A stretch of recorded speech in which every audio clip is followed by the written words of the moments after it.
Hello, everybody, and welcome back to NFL Action right here on youtube.com/SeanSourceRex. My name is Sean. Today, we're continuing our playthrough of the 2002-2003 NFL season in NFL Fever 2003. It's week 10. We're in the double-digit weeks. This is where that playoff hunt really begins. Teams could be eliminated today, maybe. I don't know. Didn't really do the math, but trying to build the drama. Teams could be eliminated today. Nobody's really clinching any spots or anything, but we have some exciting games to look at today. Battle for some division positioning. Might be leads. I can't remember. I really should have looked at the standings a little closer. And then we have the first place, currently listed first place team, the San Francisco 49ers. They're going to take on Kansas City. Kansas City needs a win today to help their playoff chances. They are currently on the outside looking in, and they were the most interesting game of that kind of that bubble group. If you would like to follow the rest of this season, you can scroll down and subscribe, ring that bell. You'll be notified when I post new videos. You'll see the rest of this season and many seasons to come. You keep watching it, I'll keep making it. That's the Shaunosaurus Rex guarantee. We have the Ravens and the Bengals, the Packers and the Lions. Those two are fighting for division leads, I think. I scheduled a couple of these out like ahead, and so I need to double check it real quick. Also, last week, toward the end of the video, I thought that we were going to watch the Texans and the Titans. I must have mixed up the color of the helmet, because it's Texans Colts. None of these teams play each other. I was looking at the video because I was like, oh, there's a third one that I was going to pick, but I can't remember which one it was. And then I watched myself be an idiot. So that was fun. NFC North, Packers hold the lead. I believe the Lions lost last week, so that kind of threw a wrench in that plan. And then the AFC North, I think it was the same scenario as well. So they were tied going into week number 9, and I had looked a week ahead to get a couple of them figured out, because I try not to put too many teams on back-to-back weeks, but hey, sometimes it happens. It's not happening right now, but sometimes it happens. Okay, let's go to San Francisco first, and we'll check out Kansas City taking on those dastardly 49ers. 49ers are playing someone right now. Excellent analysis right there. Oh, the Saints. They're playing the Saints right now. I was like, I just couldn't remember who it was. 67-degree day here in San Francisco. And seem weirdly louder. Who will we be watching tonight, Ron? Oh, no, it's fine. Audio's fine. Short memory to be a defensive back in this league. You're going to make mistakes, and the mistakes can lead directly to touchdowns. We're looking at a guy who plays the position with skill and swag. Trent Dilfer is one persistent... Trent Dilfer playing for the 49ers. We saw San Francisco a couple of weeks ago back in week number 8 at home. We'll probably see more similar teams as we run through the rest of this season, the regular season, as they jostle for playoff position. Hopefully we have some fun and interesting things develop over the next 6 weeks or so. A couple of the bubble teams were either playing teams that were really bad or they were off. So got kind of a weird mix of well, the third game's kind of weird. This game is kind of weird. The other two are interesting, but not quite as interesting as I was hoping for. But here in San Francisco, our typical triple header of action for you today. Welcome to San Francisco, and we are off. San Francisco already way more home games than they had last season. We saw them 5 times last season, and we never saw them at home. If he breaks that to the left through that gap, that's a big return. Missed opportunity there for the 49ers, as they just refuse to not take it out of the end zone.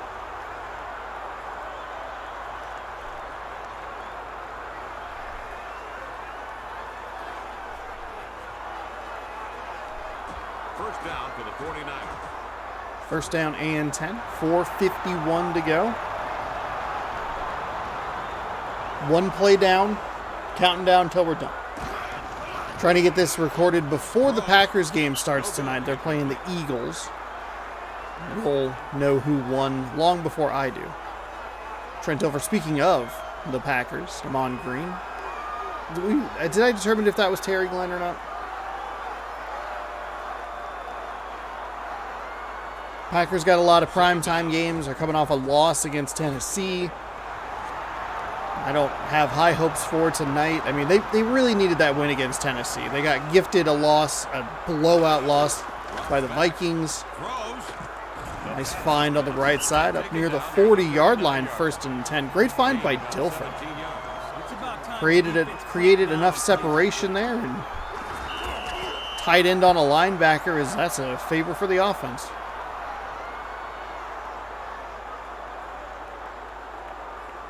But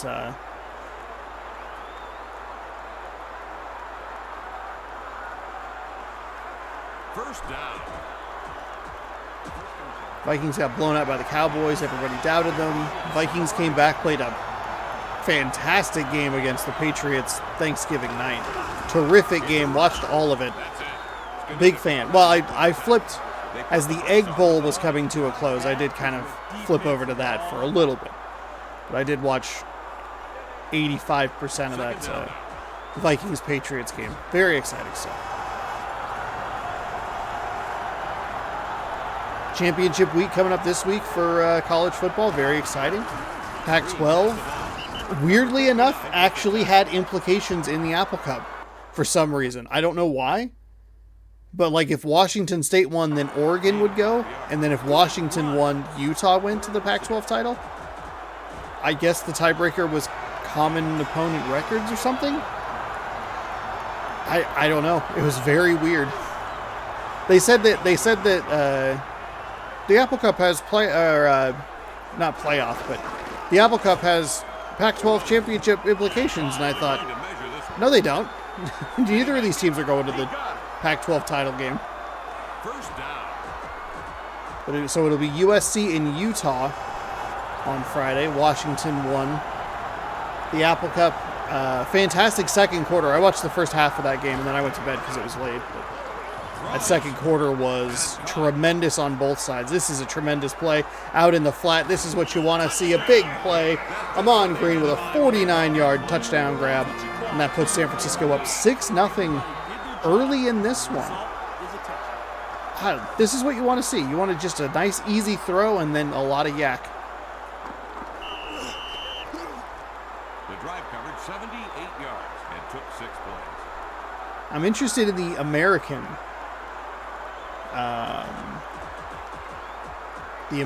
Conference Championship.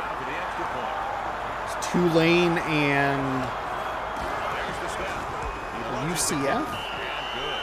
The USF, University of South Florida. Incredible uniforms yesterday. Let me see if I can pull up that information real quick. Number 24 is waiting for the kicker. Because there were a couple of them that I wanted to watch. I'll probably watch the Pac-12 title game. There goes See if USC can sneak their way into a playoff spot. Starts upfield. Reaches the 20. Stopped at the 26-yard line. Some nice missed tackles, and that's actually going to be good field position, which is kind of surprising for this game. I got to go forward. Let's see. Friday the 2nd, you have the Conference USA Championship. North Texas and University of Texas San Antonio, UTSA. Drew Bledsoe. That's right, he's playing for Kansas City. Utah, USC, that's at 5. That's on Fox. Saturday, Toledo and Ohio would be a good one to watch, but I'll be at work, unfortunately, for some action at 9 a.m. Big 12 title game is also at 9. That is TCU and Kansas State. TCU could get into the college football playoff with a perfect 13-0 record. Sun Belt Championship at 12:30 has Coastal Carolina taking on Troy. That one's on ESPN. SEC Championship, Georgia and LSU. That'll be on CBS at 1. Oh, you know what? It was the Mountain West. Oh, man, both of them started at the same time? Damn, that is unfortunate. Fresno State and Boise State for the Mountain West Championship. That's on Fox. And then on ABC, UCF and Tulane. Tulane with some of the best uniforms in college football. For the AAC championship. I apologize if I said that incorrectly. The ACC championship is between Clemson and North Carolina. And then you have Purdue taking on Michigan in what feels like probably going to be a rout. I don't want to discredit Purdue or anything, but Michigan is real good. So there you go. So it'll be an exciting slate of action. The two games I want to watch, I'm a little bummed that they're on at the same time. That'd be kind of nice if it wasn't. But hey, that's just the way it goes. The American has really interesting teams that have either like great mascots or good uniforms or both. And I like Boise State. I will most likely be watching the Tulane game more.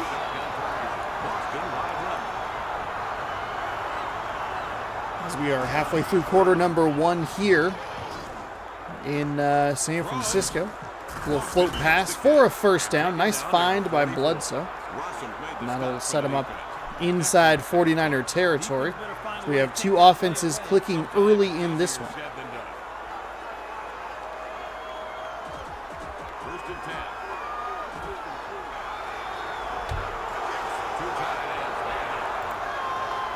Oops. No running. Cut down. He picked up 1 yard on the play.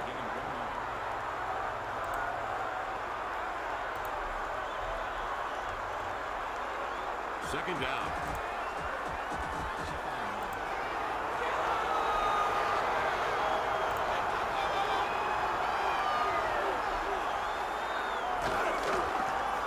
What?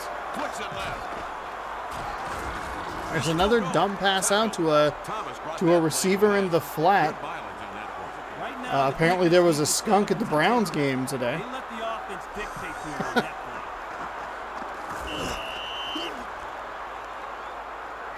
play. Imagine you suffer through a Cleveland Browns game and then you get sprayed by a skunk. Can't think of anything, can't think of much worse. Wow.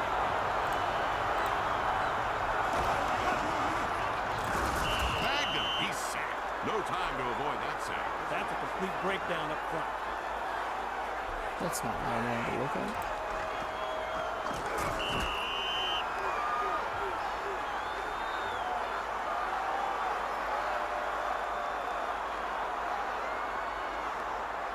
Second down now for the Chiefs.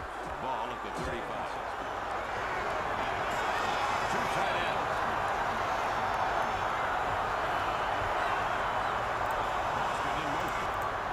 Wild. Second down and 16 as the first quarter comes to a close. 35 seconds to go. Bledsoe drops all kinds of time and he gets picked off. I thought the defender overran the route on accident and it was going to be a pretty easy completed pass, but turned back in time to pick it off, and I turned back to the screen just in time to see a pick six. Jamie Henderson with a 76-yard interception return for a touchdown. Oh my goodness.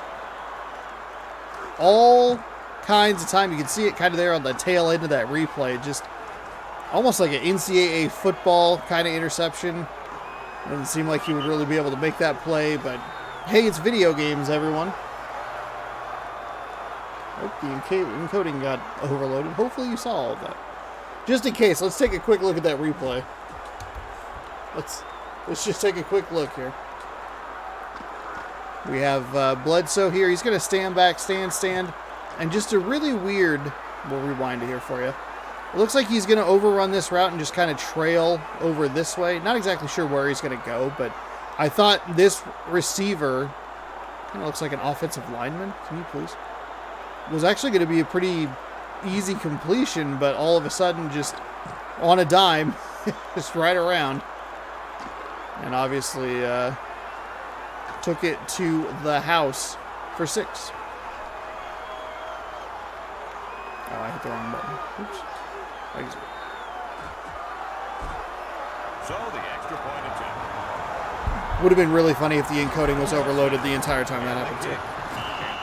I mean, not really, because it's kind of irritating, but at the same time, hey, it happens, you know? Sometimes you do your best with the equipment you have, and it kind of just lets you down. Dawson will put the ball in play.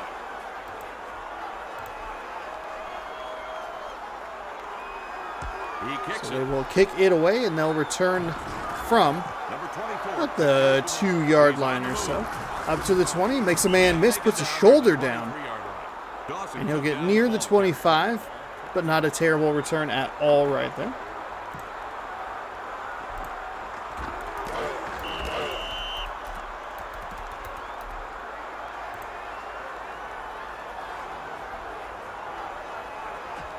First down.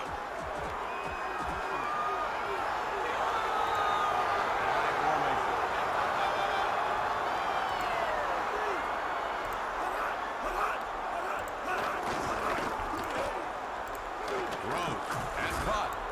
Pulled down. Nice looking play. This defense better get in that quarterback's face.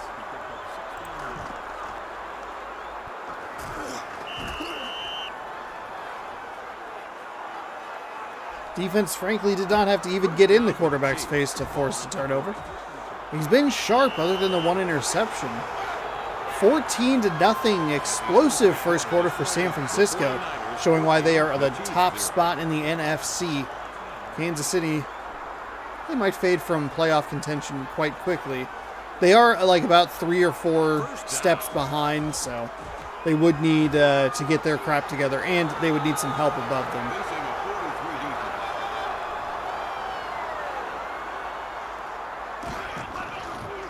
Second quarter starts with a 1st and 10 pass, finds a receiver out in the flat, but well defended by San Francisco. Tackled for no gain at best, maybe a loss of 1. Second down. Although they've actually a loss of 2. I was surprised it was that far behind the line of scrimmage. Split now. Boston wide left. Throws. That one got tipped at the line, but still almost got caught around the 45-yard line. Instead, it's incomplete, and it'll be 3rd down and 12 for Kansas City. Third down.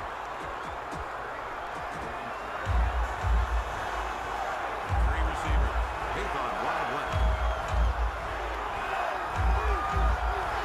Sends a man in motion.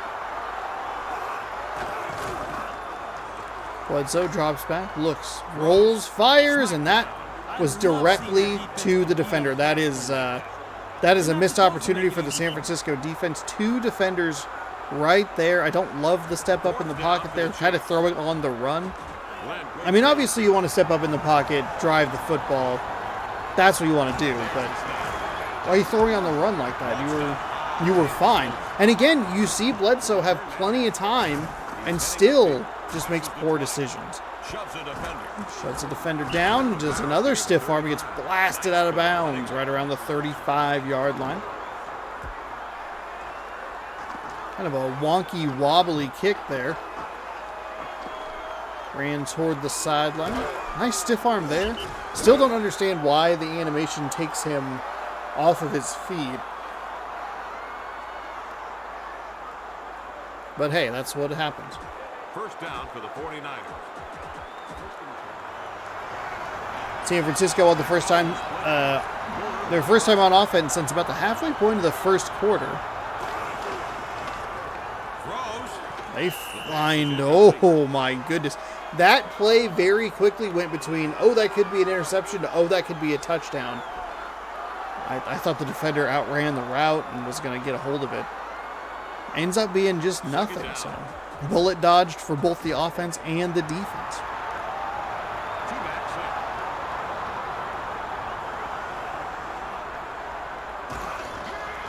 Reeves looking for running room.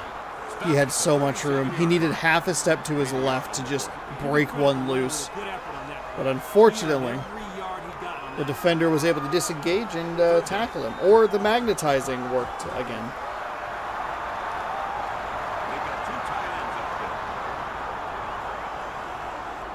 there. 3rd down and 9. Glenn in motion.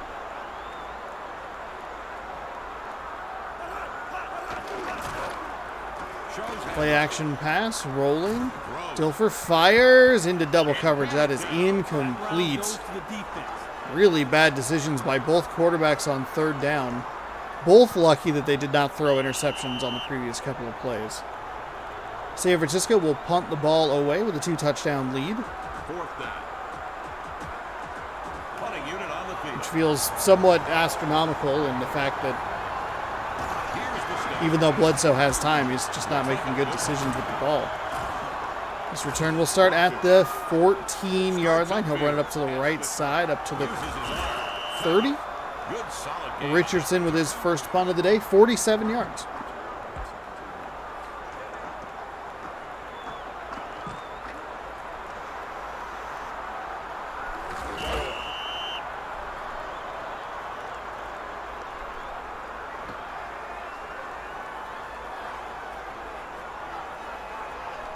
First and 10. From the shotgun formation. Off man to the right.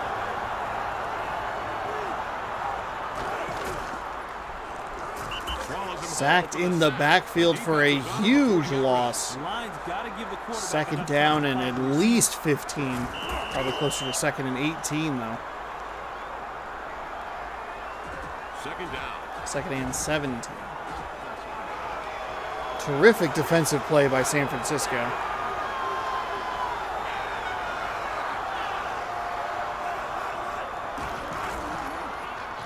Drops back, rolls to his right, fires deep down the middle of the field, and that is nice play by the defender. batted down.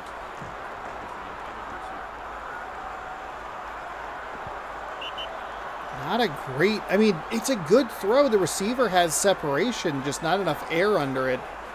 The defender just camped out, knocked it down. 3rd and 17. Third and long.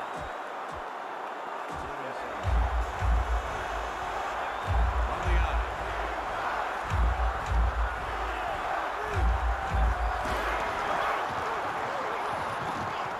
Throws. Alexander makes the catch. And out of bounds at the 45. What an incredible find. What a terrific find over here. Let's see how accurate he is when he's running for A nice jumping catch, gets past the first down marker. First and 10. And a 3rd and 17, which feels like a down and distance that should never be converted. Gets converted on this drive. San Francisco did start with the ball, so big drive for Kansas City. If they can cut this down, they can double dip, There's the pitch out. Jansen. try and get a tie game. Some nice moves to get about 8. Second down and short coming up. Offense just plain slapped the defense upside the head on that play. They just seem to want it more.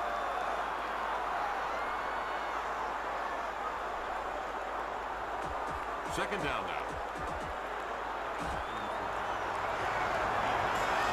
Single back set. Starts a man in motion. Bledsoe drops back. Bledsoe looks, finds a receiver just across the 45-yard line. Good for a first down. I like that play call right there. If you don't catch it, or if you don't pick up the first down right there, just run it on 3rd and short. First down. And we have hit the 2-minute warning. Stops for the 2-minute warning. Kansas City again in San Francisco territory.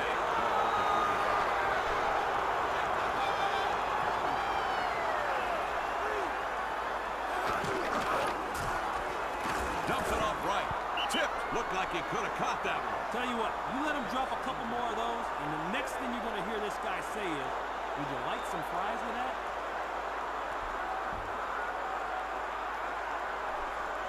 Second down.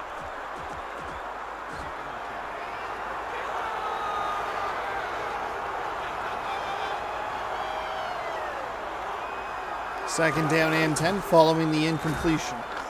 Throws. Finds another terrible decision. Double coverage. Terrific athleticism out there for San Francisco.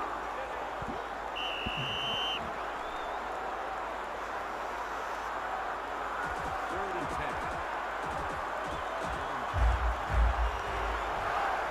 Two running backs behind the quarterback. Boston wide left. Drops back. Throws. Oh my goodness, he throws another terrible interception. Oh, Kansas City, they were in San Francisco territory for the second time. And for the second time, San Francisco has come away with a pick. Just an awful turn of events. That throw has way too much air under it. Just a lob to Champ Bailey. 1st and 10 from the 40. Terrific field position here for San Francisco.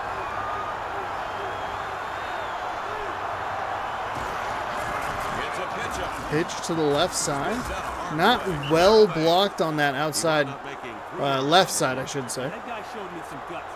Still managed to pick up a couple of yards. Clock will run as he was tackled inbounds.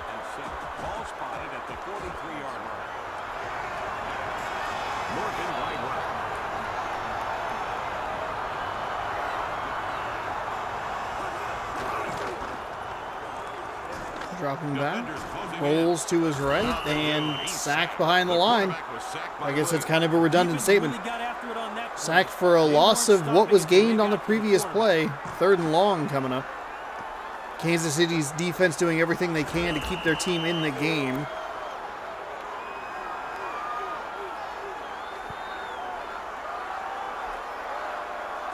Third down. Ball spotted at the 41. The defense is staring down the barrel of the shotgun. Glenn wide left. 53 seconds to go. Second quarter. Dilfer drops back, throws down the middle of the field, finds a receiver.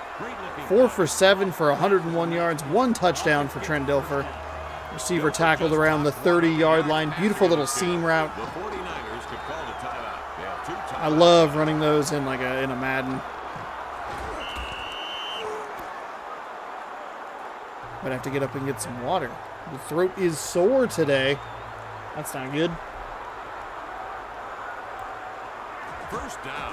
Ball at the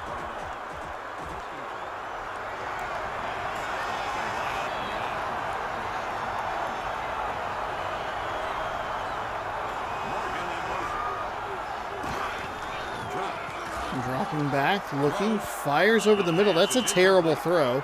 There's no one there but a defender, and that's a short gain. That's either going to burn a timeout or you're going to waste a bunch of time. They do have 2 timeouts to work with, so I guess it's not the worst thing in the world, but still bad. Dilfer drops back, rolls, fires over the middle, and it's going to be picked by Kansas City. Mike Green with a pick to stop that drive in its tracks, and it is turnover fest 22 here in San Francisco.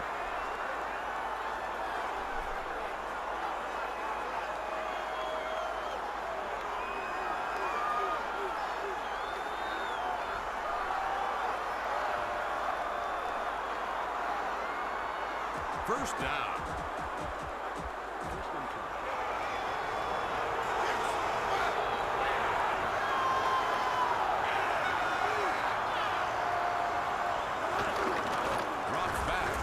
Bledsoe drops back. The defender hurdled. Ted Johnson over here hurdled the defender, hurdled the blocker, and still able to get back on his feet, regain his balance. Wow. That is some athleticism by the San Francisco defense. Second and 15. Ball at the 21-yard line. Single back formation.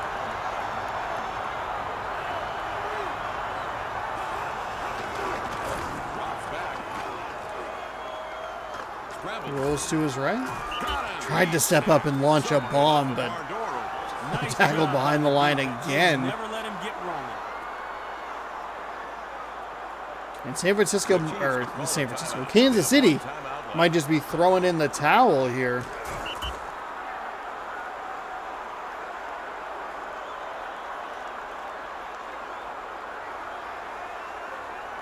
Third down for the Chiefs. Ball spotted at the 17-yard line. 2-back set for the Chiefs. Third down and 20 with 2 seconds to go. I'm a little surprised they even took a timeout, and of course they run it on 3rd and 20. Get some yards back to pad the stats, and that'll be the end of the first half. A turnover-filled event finds San Francisco ahead 14-0. Half of that coming from, that's right, an interception return for a touchdown. Take a look at the turnovers here while they show up briefly on screen toward the bottom of the list that we'll look at. 2 turnovers for Kansas City, 1 for San Francisco, and I had barely enough time to read that. I was going to check out the yards as well, but hey, that is okay. San Francisco kicks it away to start half number 2. Kansas City really could have used one of those drives to get some kind of points, at least a field goal. But they keep driving into San Francisco territory and turning the ball over. Bledsoe's had time. He's kind of just rolled into some sacks. Some of the sacks have been coverage sacks. One incredible athletic play.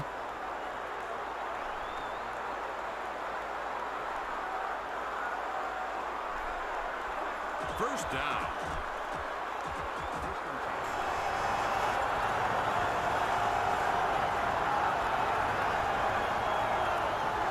4:53 to go here in the second half. Or the third quarter, excuse me. Don't know why I called it out. Realized that I started that like I did in the first quarter. Is like, that's unnecessary. We're just getting underway. A nice find, though, to start off this Kansas City drive. Second down and inches. Single back set. Receivers on either side of Bledsoe. He'll pitch the ball. It's going to be a jet sweep end around that loses 4. I hate that play. I hate it so much. Just an awful, awful play. Loses 4 yards. It takes too long to develop. And it goes back to something that I've talked about throughout the season is the CPU is better about their blocking, but it still seems like it's on a timer. And by the time that tried to get back around to the left side of the line, the San Francisco defenders were coming through the line with a lot of Kansas City offensive linemen on the ground. But a beautiful find there will get the first down converted either way.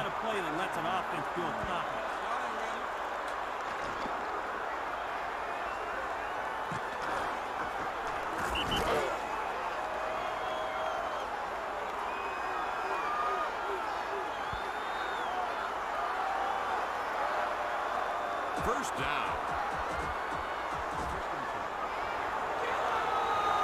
Going from the gun.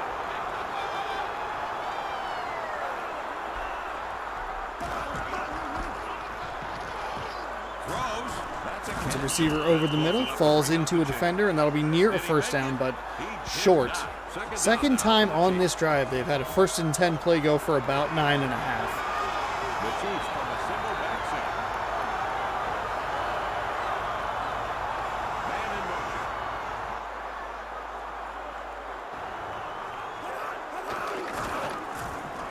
Bledsoe fires left side toward the sideline, and that will be a, oh my goodness, that'll be a catch and a first down.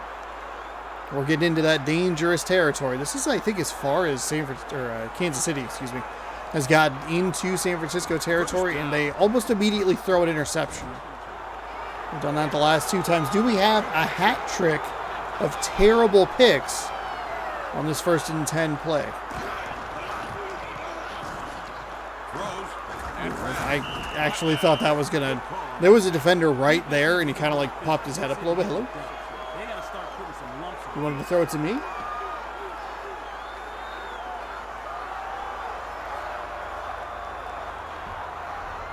Second down. Ball placed at the 35. 4-man defensive front.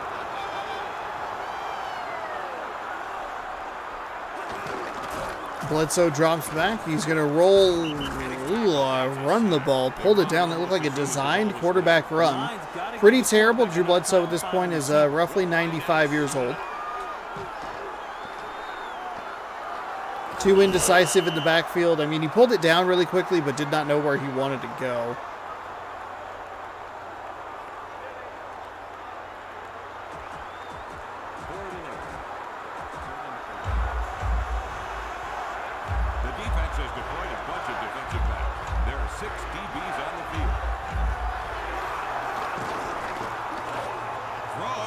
Goes over the middle. That's an incomplete pass. He had him. He had him right where he wanted him, and that is mercifully for Kansas City not an interception, but it's still going to end up being a punt, likely from the 39-yard line. It will indeed. So they are punting it from their 45, actually closer to midfield. And it's a net change of 10 yards.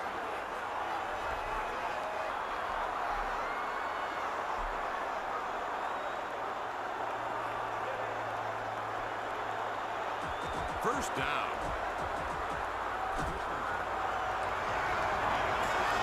The Chiefs got 4 down linemen in the game. San Francisco on the field for their first drive of the second half. A long 3-minute drive leads to nothing for Kansas City. We're going to have a holding penalty here on the offense, almost assuredly. That'll be 1st and 20. Big break for Kansas City. Dropped it back 10 yards. They had a pretty nice gain on that previous play. 2-touchdown lead. All of it coming within the first 3-ish minutes of the first quarter. Otherwise, it's been a defensive struggle with opportune takeaways for the defenses.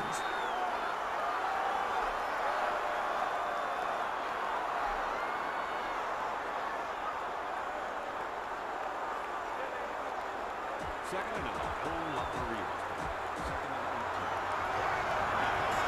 The defense has its nickel package on the field.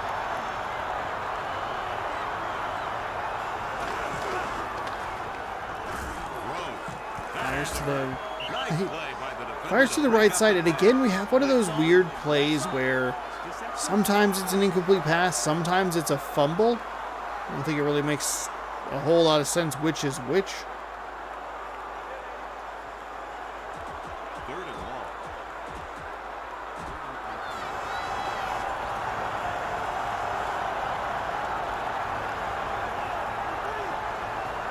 Moore in motion. This is terrible camera angle. Trilfer. That'll give the quarterback something to think Dilfer about drops next back, time he throws to the throws. left side, incomplete. Nice defense by Kansas City. Stops the clock with 52 seconds to go. Plenty of time here for San Francisco to get a couple of scores, even with the terrible clock management in this game. Oh my God, I thought that was it. Where is our blocked punt? We're going to get terrific field position. Makes a man miss, but he steps out of bounds with that bizarre animation. 1st and 10 in San Francisco territory. I feel like I say it 4 or 5 times a video. It's just, how have we not seen a blocked punt yet?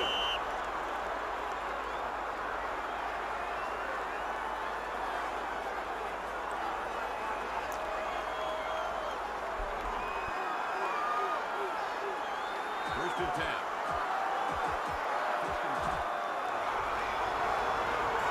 The defense using a 4-man front. 43 seconds to go. 1st down and 10. Bledsoe drops back, fires, and it's intercepted. It is unbelievable They'll take over at the 39-yard line. how he has done that. It's astonishing. They get to the 45-yard line of San Francisco, and it's interception time, apparently. That was a much better interception to throw. I mean, you throw 3 of them, none of them great, a lot of them inopportune. But that one was one, at least it felt like the defense made a really nice play on it. Dilfer is on the run, and he still manages to find a receiver, but it's dropped. Separated the receiver from the ball. For entirely different reasons, both of these guys are going to remember that play for a long time. 2nd down and 10. And such a bizarre game for Drew Bledsoe. I don't know how much longer he'll be a factor in these. We'll see him at least in the next, the 03-04 runs that we do throughout the rest of, throughout 2023. But beyond that, I think his career is coming to a close. We can look that up. It does not seem like he has performed well on stream, though, or in the videos. It's been What odd. a play by the offense. That'll give the defense something to think about, and it won't be a good thought. First and 10. Dilfer from the shotgun.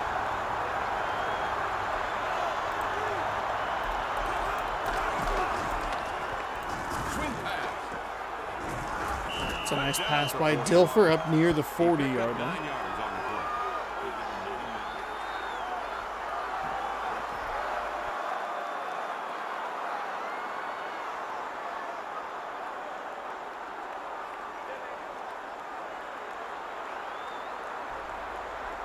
At the end of the let's see. third quarter, the score is the 49ers 14, the Chiefs nothing.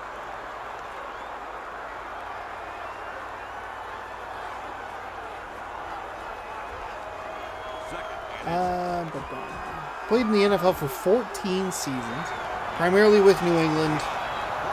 Played for Buffalo a little bit, played for Dallas. So he'll, looks like 2006, throws. depending on, let's see, Patriots.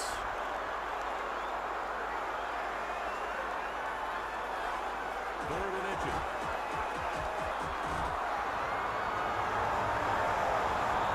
Okay, so he announced his retirement April 11th, 2007, which would mean that we would get him, I guess, through Madden 07? That's grinding it out on the ground. Nice work by the So I guess we'll defense. see him He for a did bring for a it while for the yet, touchdown. because I'm sure even in his later years, he's probably one of the 32 best quarterbacks in the league. I mean, he ended up getting replaced by Tony Romo. More wide right. But it'll be interesting to see. I'm curious Looks like the offense how this is going to go, especially once we get into kind of the midsection where, like, you don't necessarily want to highlight him because not a great player off the field, but you got your Ben Roethlisbergers, your Aaron Rodgerses. You have guys like Drew Bledsoe who are more on the tail end of their career. Start to get some of the more recognizable, like, current gen players. That's a sack. No chance to get rid of the ball. That's a complete Jay breakdown. Williams, couple of sacks, couple of tackles. Drops him back near the Extra quarterback 45. For the second time in this game. Obviously, the offense needs to do a better job of pass protection. I do need to do a little bit more research on the Madden stuff. I need to figure out if it is on the previous gen version, which I'm kind of assuming is what it is, or if you can use the PS3 360 era Maddens as well, Third and 17. or instead, because it would be nice to kind of have some HD stuff. Though I do appreciate that the Xbox fills the entire screen, so that's nice. I'll probably go get a copy of Madden 04 and 05 for this console. Throws. That's an interception for Kansas City. Interception. That gives them the ball Second at the pick that 26-yard line. what's his face, Trent That quarterback is Dilfer trying to has convince the coach that the has guys thrown. open were the defensive guys. The current plan is to go through Madden 12 because that is the last version that is available on the PlayStation 2. If you can go further on some of the 360 titles, maybe we can go that route.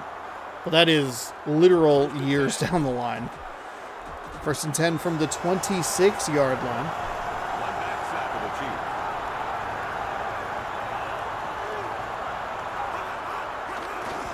Bledsoe drops back. Throws. Fires, and that one's nearly picked. That should have been an interception. Should have been the fourth pick thrown by Bledsoe today, but mercifully San Francisco drops it. They're still only up by 2 touchdowns, but that lead's obviously been enough as we continue through this fourth quarter. Got off to such a explosive start, an exciting start.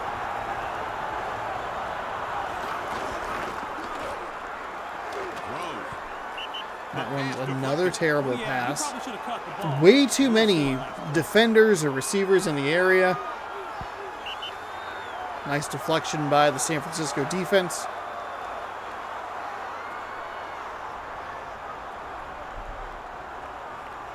Third and 10.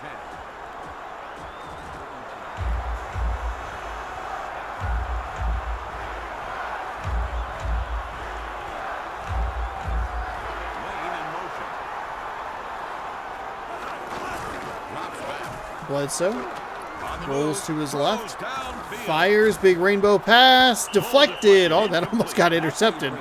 That should have been picked by the first guy, but that looked like it was going to be like one of those deflection interceptions.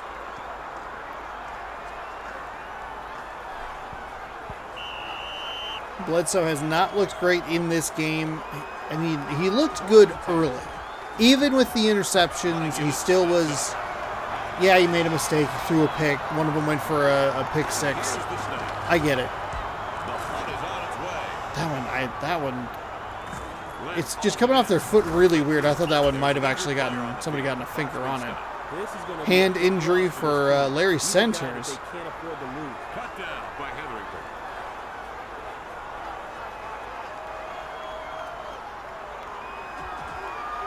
For whatever reason, the wheels have just fallen off for Bledsoe, throwing interception after interception. Not able to... I would guess that the furthest Kansas City got into San Francisco territory was like the 40-yard line. And they were just like clockwork throwing picks. It's unbelievable.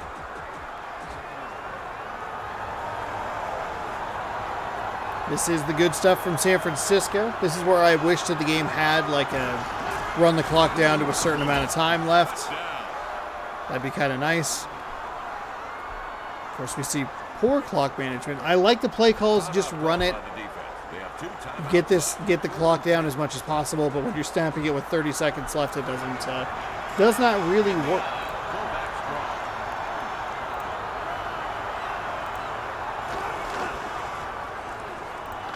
Throws, and it's incomplete.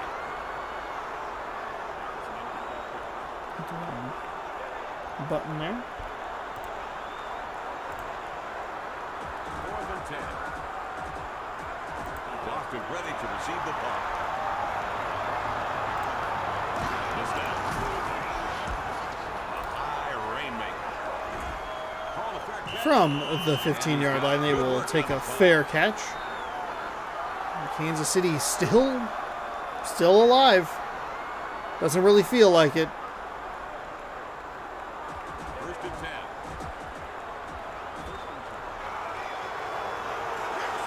The Chiefs combine with split backs on this. San Francisco feels like it should be up by way more, but they're letting Kansas City stick around in this game. Bledsoe drops back, finds a receiver out of the backfield. Love this play. It's going to get up near the 35-yard line. Kansas City with a skosh more possession time.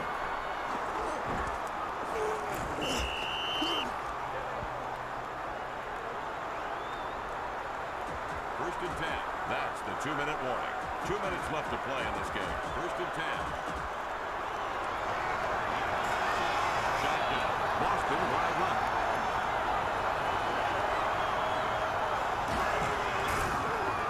Throws. Batted up. Pass incomplete. Into double coverage again. The throw doesn't have enough air under it. Even if the receiver has a step on it, it doesn't matter. Whew. 2nd and 10.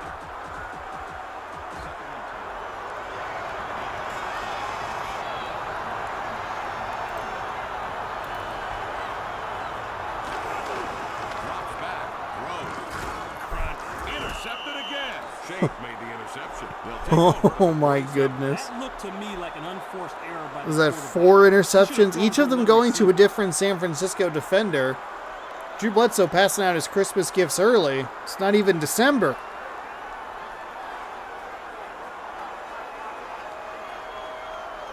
First and 10.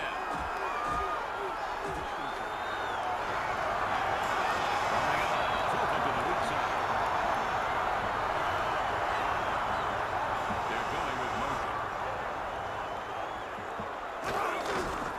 Green with the ball. Brought down. Favors made the stop for the defense. He managed to gain it 5 yards. That was a nice little run there.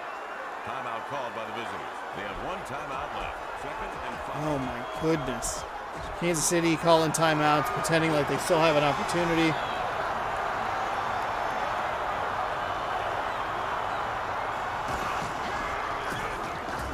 Pressure's on. Throws. Held to no gain. That's one heck of a play by the defense. They were all over that one. I hear you. Timeout for the Chiefs. They are out of timeout. 3rd and 4.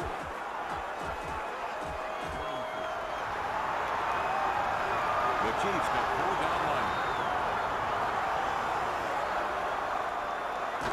Tight game between the Raiders and the Seahawks today.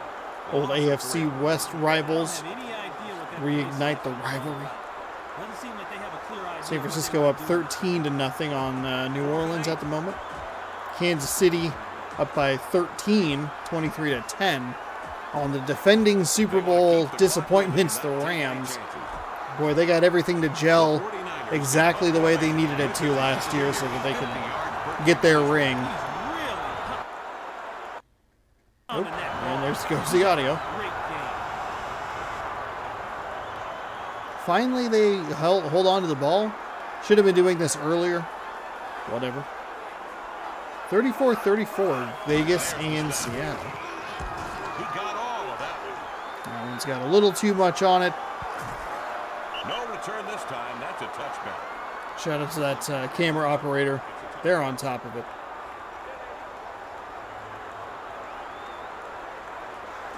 First and 10.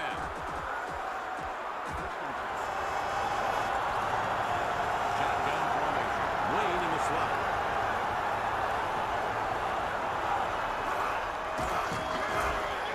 Throws. Finds a receiver over the middle. Solid game. Quarterback found That one. right hash mark. Play for a season. Heard that. It's a short game. The clock will run.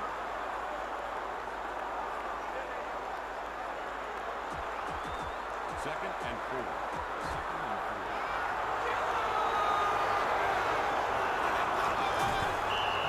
20 seconds to go. They'll spike it. 3rd and 4.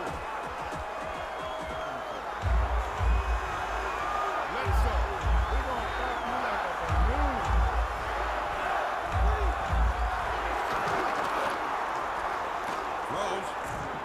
And it's caught.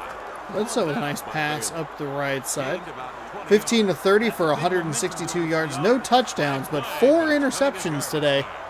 Hey, even the great ones have these bad interceptions, completing about half. bad interception days, including one Russell Wilson who threw 5 against Green Bay. He got yelled at by an offensive lineman, I think, today. Seems like things are going well in Denver. There's the final gun. This game is All over. right, Our 14-0. final score here in this one is the 49ers Boy, you sure didn't have to watch 14-0. about 7/8 of that game. Henderson is the winner of our Wilson game. Henderson with a 76-yard interception return for a touchdown. That's your play of the game, or player of the game. There's 1 of 4. There's 2 of 6 or so.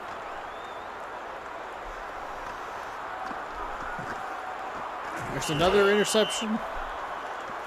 That's about half of them right there. There's another interception. This is your play that got him player of the game. 76-yard interception return for a touchdown. Are they all going to be interceptions? Nope. Here we go. The really nice touchdown pass on the first drive.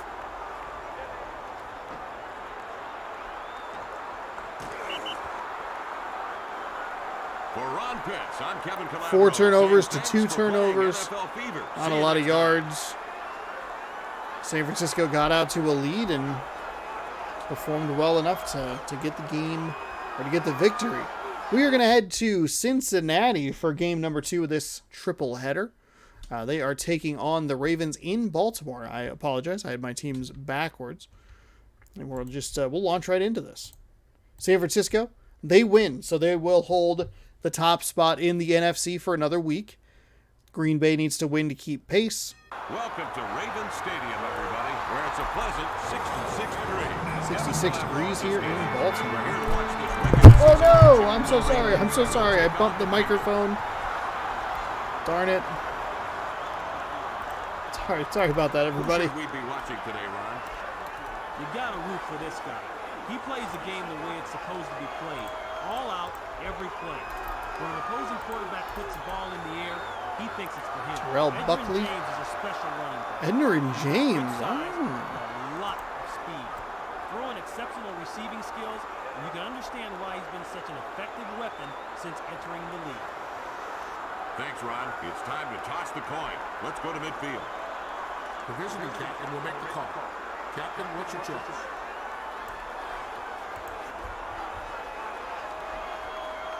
So Kansas City drops to 4-5 after the loss. San Francisco improves to 7-2. We have the 5-3 Bengals taking on the 4-4 Ravens. Cincinnati in first place in the AFC North. The Ravens looking to tie them. If they can get a victory here, would drop both teams, make both teams 5-4. Cincinnati is going to kick it off to the hometown Ravens, who refuse to call the Indianapolis football team by their nickname. They say literally the Indianapolis professional football team.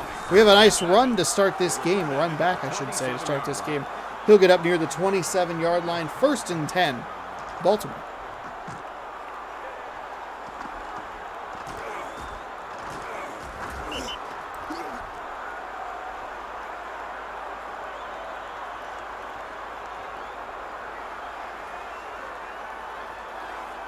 First and 10.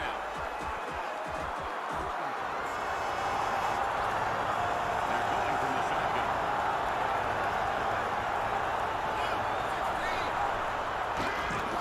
From the shotgun. Is this where Steve McNair is playing these days? Errant throw on 1st and 10. It is. Steve McNair, Edgerrin James, Joe Horn, Jackson. I mean, those three guys, James, McNair, Horn, that is a trio. That is a trio that I am surprised is only 4-4. Maybe the most shocking thing I saw while I was looking at the standings is that Houston is actually a winning football team. I'm curious if Houston can ever win a title. Because it took until they got Deshaun Watson to even make the playoffs, it seemed. Maybe they did it before, but it's going to be a long, painful rebuild in Houston for the Texans. In real life. Here, you get to redraft at the beginning of every season.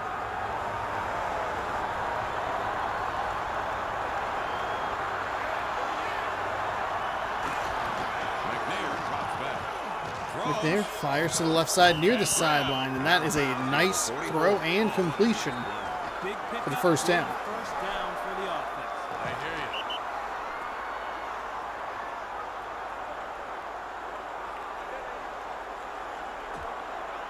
First and 10.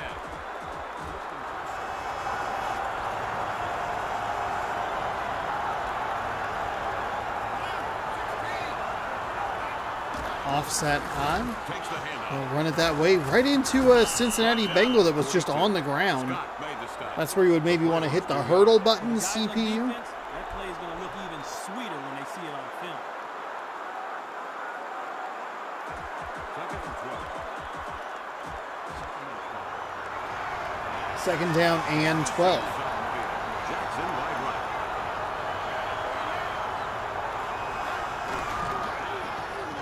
Throws. Yeah, nice defense by Cincinnati to get a hand in there right at the end. I thought this was going to be a pretty easy completion, but good closing speed on the defensive side. AFC North, like I've said throughout the last couple of seasons, this is Third and 12. the division that always seems to have the most going on with the most positioning. Even when it was at 6 teams, even down to 4, it's still been chaotic goodness as the season winds down. By the way, I forgot to mention this at the outset. This is episode number 50 of this show. Gain of 2 yards. That is a lot of these to do. 4th and 10. Martin waiting for the kick. The snap. A lot of air under that one. Oh, just into the end zone.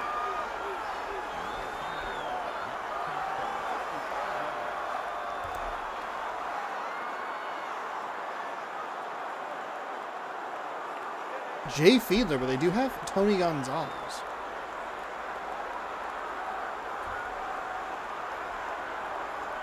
First and 10.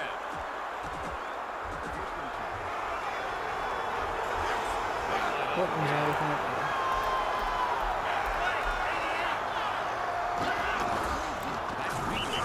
They dropped the runner for a loss. Whoa, somebody on offense busting an assignment. Big time.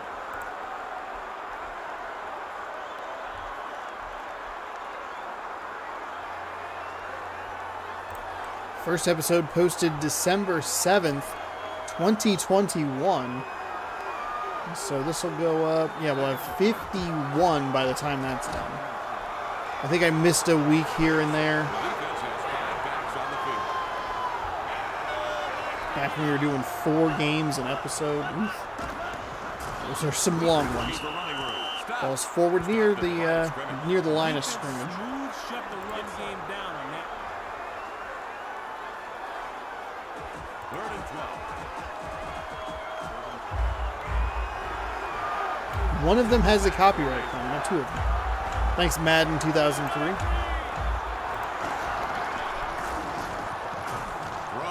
Bengals over the middle. That's a terrible pass, and that's a missed opportunity for the Ravens defense. That was in his lap. Fiedler throwing over the middle, and defender had to beat on it and everything. Unable to come up with it, so fortunate for the Bengals, but unfortunate for the Ravens, and that'll create a 4th down and 12. Ooh, Seahawks and Raiders in overtime. Raiders with the ball. 34-34. Does this break the reproductions or whatever, rebroadcast? Just talking about it? I would assume, I mean, Seattle's going to need to win to keep pace in the NFC West. 13-0 the final, San Francisco over New Orleans. 26-10, Kansas City beats Los Angeles. The Chargers, they win by 1 over Arizona, 25-24. That's pretty exciting. Los Angeles got 8 points in the 4th quarter. And they went for it. They did not opt to tie. They scored with 18 seconds remaining. Austin Eckler for a yard. 2-point attempt successful. Just thought, you know what, we'll go for it right now. There's 5-5, second in the AFC West. Intercepted by Cincinnati. Cincinnati big winners today over Tennessee. They have had some dramatic success in that Tennessee stadium. I believe is in Nashville, but I'm not 100% sure. What am I looking for? So that AFC North is interesting between the Bengals and the Ravens. Let's check some standings. Hopefully they're updated. Unbelievable. The AFC East is, everybody's over 500. That is wild. Ravens lost to an upstart Jaguars team today, so with the Bengals win and the Ravens loss, they are both at 7-4. Ravens hold the tiebreaker because of the Sunday Night Football game they played probably a month ago. So we'll see when they play again. That'll be an exciting game. As far as the wild card is concerned, 3 AFC East teams are in position to make it. Miami Dolphins lead the AFC East right now. New England just missing out. I was curious because the Chargers are 6-5, so they are, with that win, they're in 2nd place in the AFC West. We know that. They're like 3 games back, but they would miss. They're gonna need to win some games and get some help, probably. Off the left side for Cincinnati.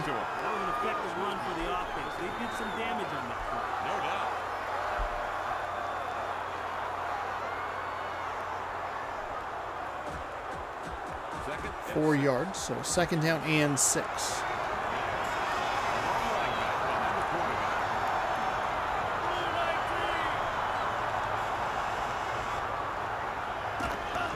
It's pitched to Pitch to the left side. Spun and just nothing doing there. Well defended by Baltimore to stretch that toward the sideline. Stayed disciplined in their gaps and got the loss. 3rd down and 9.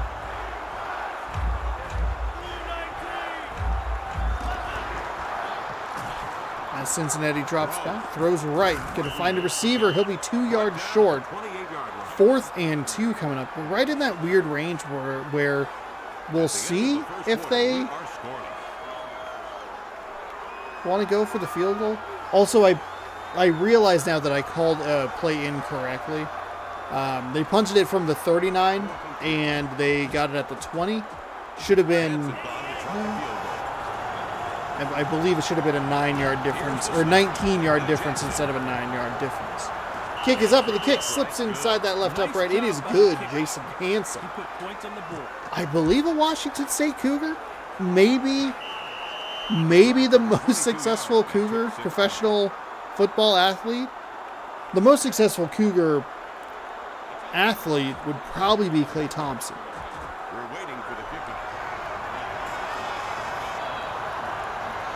I don't think a lot of people know that he went to Washington State. A yard or two deep in the end zone. He'll get up to the 20. And that's about it. 1st and 10 following the field goal. As we are in the 2nd quarter of action.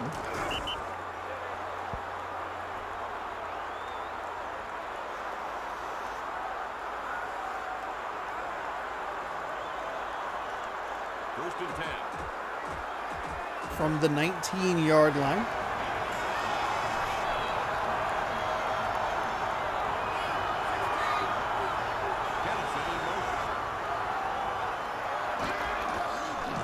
Pitch to the left side. Oh, a couple unnecessary moves. He probably could have ripped a bigger chunk if he just stayed true. Full speed, break towards the sideline. That shook up the defense. That's right.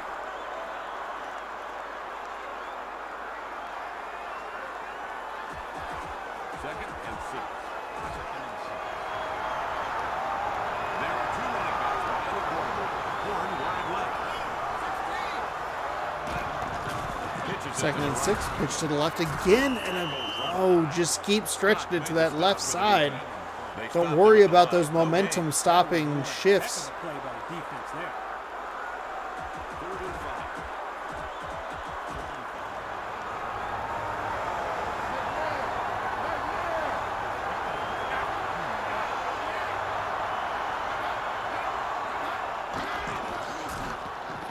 Throws. It's incomplete. That's a big miss right there. He had him, had space, and just couldn't find the reception. So a couple of plays that probably should have been better on 1st and 2nd down with those runs to the left side. An incomplete pass leads to 4th and 5. The kick is away. We'll see a fair catch at the 29-yard line. So the Bengals with a 3-0 lead take over here in the 2nd quarter. I realized I didn't know how much time was left. I phrased that very weirdly. 3:42. I actually thought there was less time left in this game. Man in motion. Throws. Finds a receiver on the right side. Nice 6-yard pickup right there. 2nd and 4. You don't have to obviously get everything at once. I'd stay ahead of the chains. I like that play. You see these old kind of weird looking Bengals uniforms. It's a good mascot, good theme. I think it's hard to design a uniform that looks all that interesting. That is surprisingly a catch. That defender looked like he got his hand right in the way, but somehow Fiedler found a way to get it to Gonzalez, and that's a 1st and 10 for Cincinnati. Wearing number 9, now worn by Joe Burrow. As I think the Bengals look to just kind of tread water until Jamar Chase returns. pick up some wins, hand the ball off to Mixon. Throws Throws downfield into double coverage. That's intercepted by Corey Fuller. Do not love. We saw a couple of good decisions, right? We saw the first and 10, 6-yard completion on a little out route. We saw the nice throw past the defender for a first down to Gonzalez. And then he makes a terrible decision throwing into double coverage down the field. So McNair's going to get another shot here. 2:41 to go. Single back set. They're going to pitch it to Edner and James. He'll get 6. See, that's what I'm saying. If you just let him, just have him run, he'll pick up yards.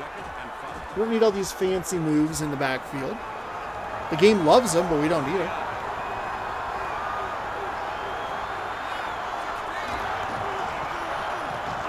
Drops back, fires over to the right side, and that'll be short of the line to gain. 2 receivers right in the same area. It looked like it was a little wheel route and a little out route, or maybe a comeback route that ended up right next to each other. And the wrong guy caught it. A little bit of a break for the Bengals. Third down and 3. Excuse me. Hands the ball off to James. He stretches it toward the sideline. A couple of nice moves. It doesn't get him anywhere further north and south. Just hurts some egos on that Bengals defense. The game stops for the 2-minute warning. Exactly 2 minutes left 2 in the first minutes half. to go. It would have been funny if there was only like 1 minute and 58 seconds left. Exactly 2 minutes to go. Hand the ball off. Tries to find a little bit of room, but nothing doing there. Stop nicely at the line of scrimmage. When a running play doesn't work, most of the time it's because your offensive line got beat at the point of attack. Nice little 2-point play there To call the timeout. They have 2 timeouts left. San Diego. The Ravens are in the shotgun. Ooh, 40-34. Vegas is going to win. I believe their second game in a row. Wait, really? An 86-yard touchdown? Speaking of long touchdowns, we got a Ravens score. Joe Horn with a 67-yard reception for 6. That'll put him up 6-0 on, or 6-3, excuse me, on the Bengals. Extra point pending. Falling away, throwing off his back foot. Too much speed for Joe Horn. And if I'm reading this correctly, the scoring situation for the Vegas Raiders from the 14-yard line, Jacobs rushed to the Seattle end zone for 86 yards. Jacobs, 33 carries, 229 yards, 2 touchdowns, and averaged a very nice 6.9 yards per carry. Obviously, 84 of that coming on one run, but they even had referenced the Brian Boswell game, which is like a weirdly, probably more infamous than famous Seahawks game where he didn't need to make that second jump cut to the right. He had some room, just make the first man miss and push as hard as you can to that sideline.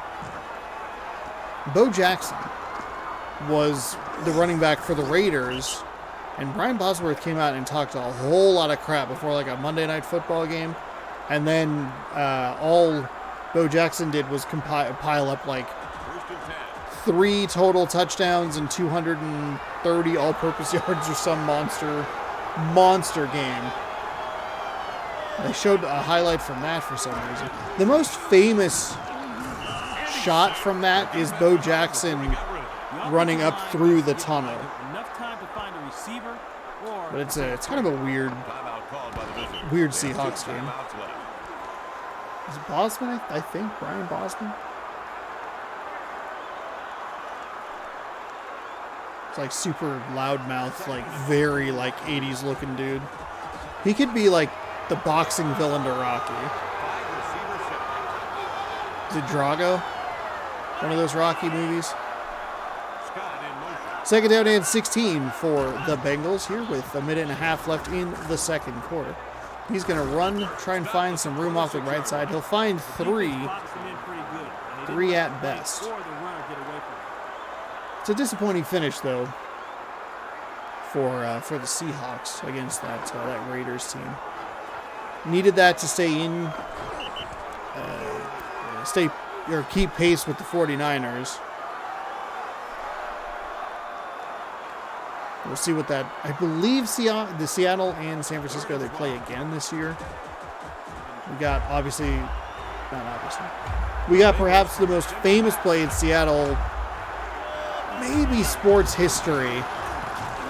I mean, Seattle sports history would have Edgar's double for the Mariners, maybe the Ichiro throw to third.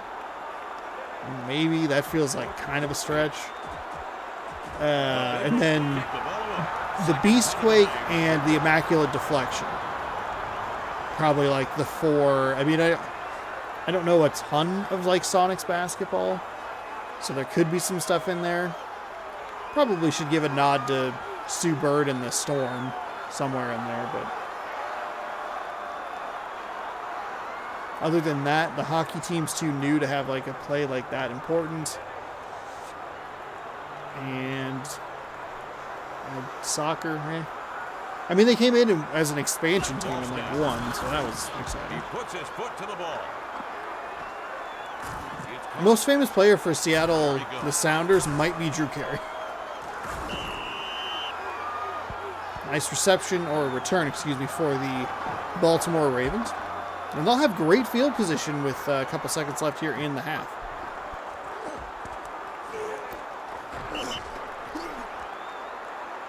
Or that actually ran out the half. I'm not 100% sure. I was too busy thinking about Seattle sports plays. Okay, and that actually does reach half. 7-3 our score in Baltimore. The Baltimore Ravens with the long touchdown pass to go up on the Bengals, looking to tie up this AFC North division. The Bengals have compiled 35 total yards. Joe Horn has almost double that by himself on one play. He steps into it. He got all of it. So here we go. Half number 2, 7 yards deep in the end zone. Terrible, and then just... He's lucky to even get to the 16-yard line. That should have been stopped at about the 10. It's a terrible run back. It seems like this guy's maybe not the fastest man in the world, or even on the team.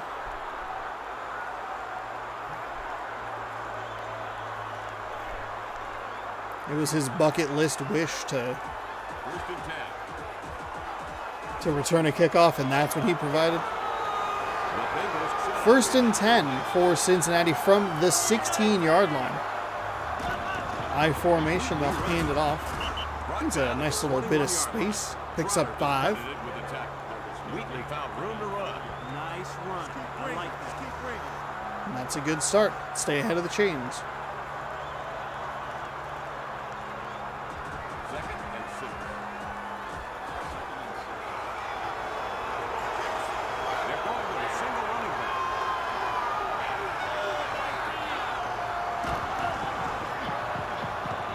Dropping back.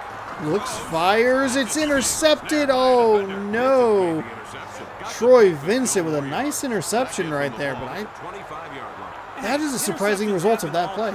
Kind of just, he picked it right out of the air. It looked like he was trying to get the receiver that was a little bit further downfield. Beautiful reaction by Troy Vincent on that play. And Baltimore puts a very quick stop to that Cincinnati drive. And they will take over with tremendous field position from the 25-yard line, 1st and 10.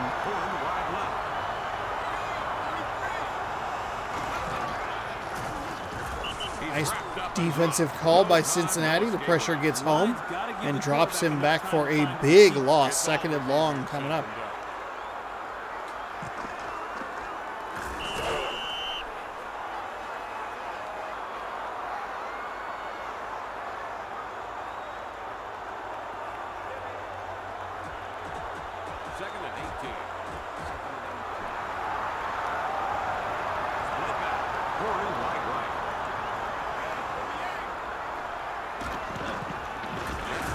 And another great defensive call. Tried to run it to the left side.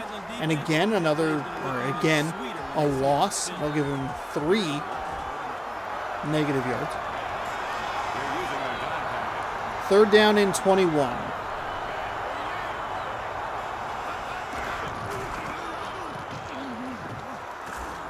McNair runs, falls off his back foot, finds a receiver, but he'll be stopped well short of even the original line of scrimmage. But he does pick up enough yards to make it a field goal attempt rather than what maybe feels like a 50-50 shot at a punt. On the 27-yard line, though, field goal for sure.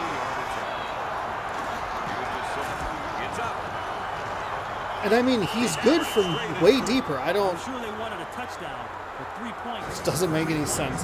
The Bengals defense does a tremendous job and helps out the offense by only giving up a field goal. A sack, run for a total of, what was it, negative 11 yards. Cortez will kick it. There goes the ball. Great kick. And the kick is away. Brings it out of the end zone. And again, just not a great run back. We saw this in another game This isn't the easiest place to start recently, and finish in the end zone. where teams just kept running it out of the back of the end zone, and it was hurting their team.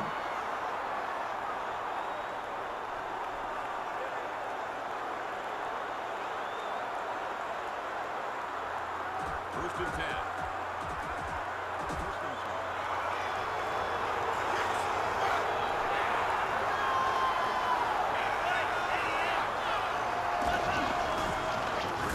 Throws. Ball tipped. Oh, I thought that was going to be an interception. The timing on that was perfect. Just didn't have the hands to come away with it. See if we can get a look at that 86-yard touchdown run. I won't be able to show you, obviously, because that would qualify as copyrightable material. The Bengals from a single back set. Man in motion. Looking for running room. Tracked down for a loss on that play. Man, that was D right there. They got it done big time. 3rd and 13. Two back set for the Bengals. Slot man for the...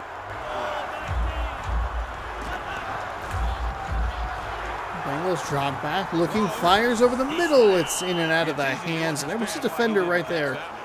Lucky that wasn't picked off. The Bengals really struggling here in this one. Their only points coming off a turnover early in this game. 4th and 13. Bidwell into the game to punt. This will be his 3rd punt of the game. There's the snap. Launched out high, floater. Jackson secures the ball. He's on his way. That's the end of it. The tackle was made by Christie. Good work by the return man. Doesn't look like that. Look like that play is up yet. You will.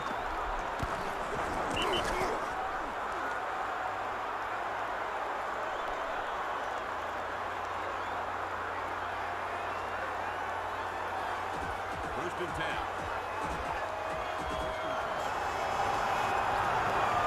Going for the end.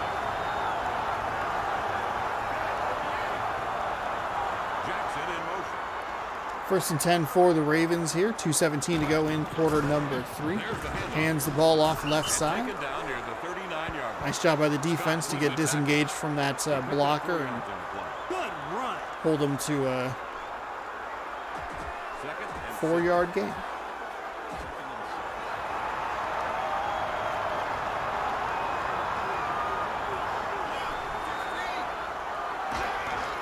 There's the pitch. Pitch to the left side, and again, finding some nice running room. See what happens when you don't worry about making sweet juke moves. You just Love to see first put the pedal to the metal. winning the ball. That was a nice play there. Open up your passing game.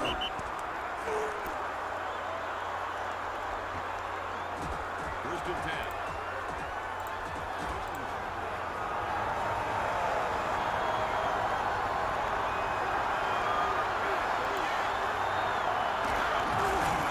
James with the ball.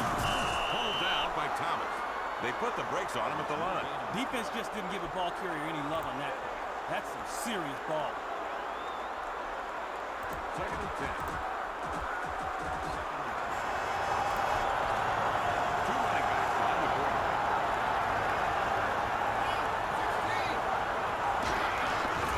James has the ball. Tackled. Stopped at the line of scrimmage. That was just great hustle by the defense.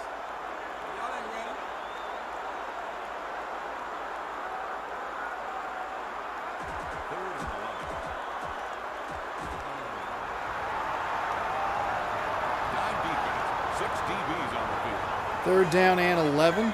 Bengals defense looking for another stand deep in their own territory. They're going to find a receiver. He's going to make a move. Nice hookup. As McNair hits 100 yards through the air, 67 of those coming on one play. McNair was having a fair I thought he was going to be day stopped passing the short, ball. but he Completed made about just half his enough. passes. First and 10. He made a nice move to get that first down.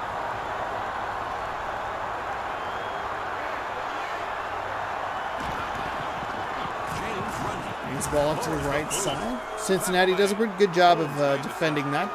Made 3 yards on it. Gain of When that 3 play yards. started, it looked like the runner had a lot more room to work with. Second and 7. Second and 7 will come up after our quarter break here. 10-3. Ravens lead at home. See, Cincinnati has really looked not good. I mean, they've just looked 37 total yards. 37 total yards of offense. Somehow they've managed to have the ball for 7 minutes. One back set for the Ravens.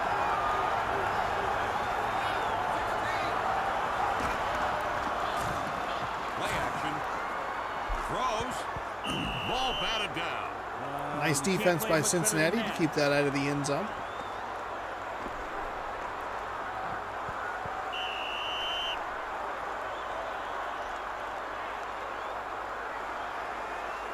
When was the last time? When did we see Cincinnati last?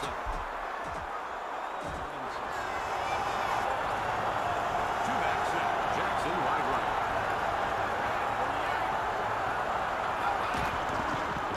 James has the ball. Takes it to the house. Touchdown. Touchdown Baltimore.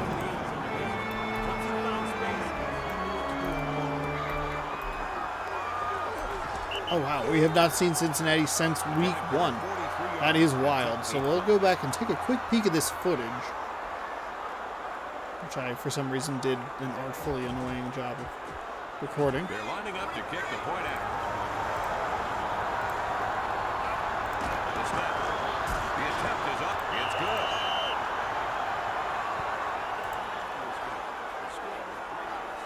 Cincinnati was the first game up. We should be able to get an answer on the quarterback situation. Actually, it looks like Murphy is deep, waiting for the kick. oh, that was a punt. He kicks it. Driven deep. Okay, we'll let this play. Secures the ball. He'll bring it out of the end zone. I mean, this guy has more yards returning, even with his terrible decision making, than the entire offense has yards. So I guess he's doing something, kinda.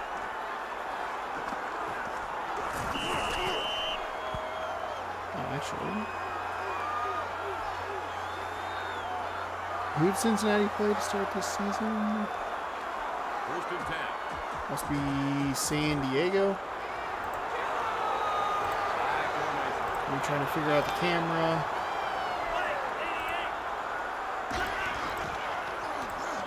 Throws downfield. That one is incomplete. It's pretty awful.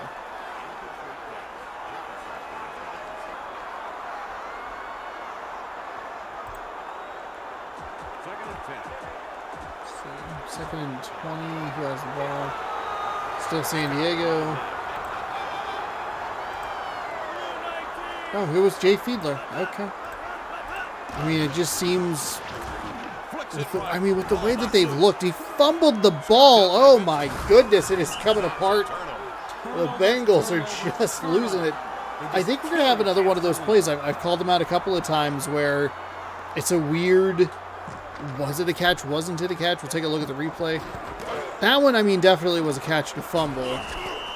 I guess in full speed, they look similar enough to throw me for a loop. But a terrible time for a fumble. They're already down 2 scores here early in the fourth. Plenty of time to get back in this game. But obviously, you have to hold on to the ball. You're giving Baltimore, a good team, the ball in the red zone.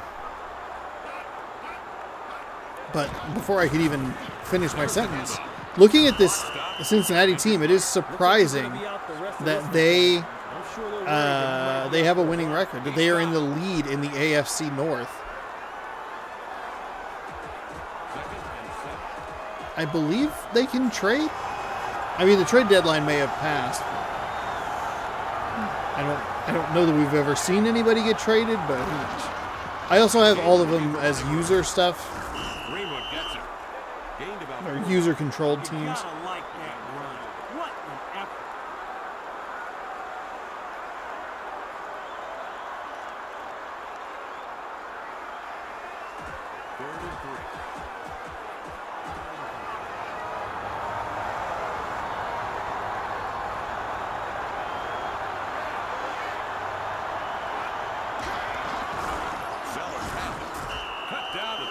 Fall forward for first down. You got to blast that ball in there and try to go for yours.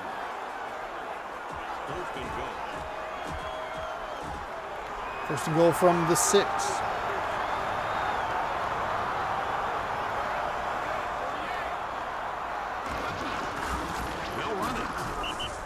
Nice job by the Cincinnati defender to stay up and stay aware, make the tackle. Got shoved backwards a little bit. Looked a little off balance, but still did a good job driving towards the running back. And no gain. Second and goal.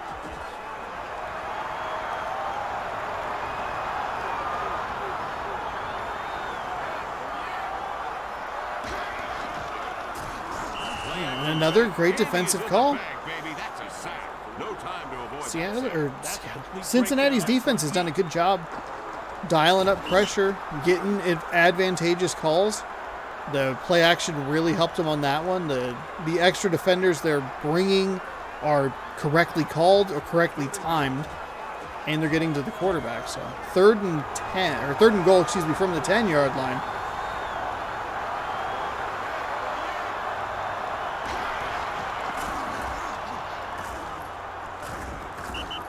Tried to find some room off that right side. 10 yards and 6 plays. I'll get back to that initial line of scrimmage for the goal line situation. Cincinnati's going to take a timeout. They're going to fall down 3 scores, though, which is not a good, not good at this stage in the game.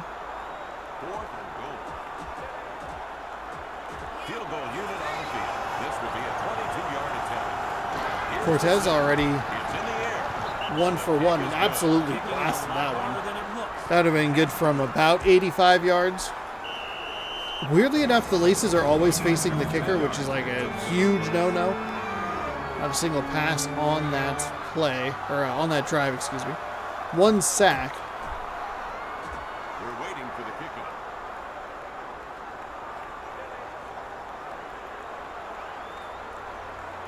There's the kickoff. Kick is deep into the end zone. He'll run it back, no question. Looks like we already have a bit of a speed difference, but the decision-making not really there. He'll barely get to the 15-yard line, and that'll be 1st and 10 deep in their own territory. Special teams coach really needs to get them to take a knee back there. You're running 20 yards to lose 5 yards of field position if you just take a fair catch. That's all you got to do.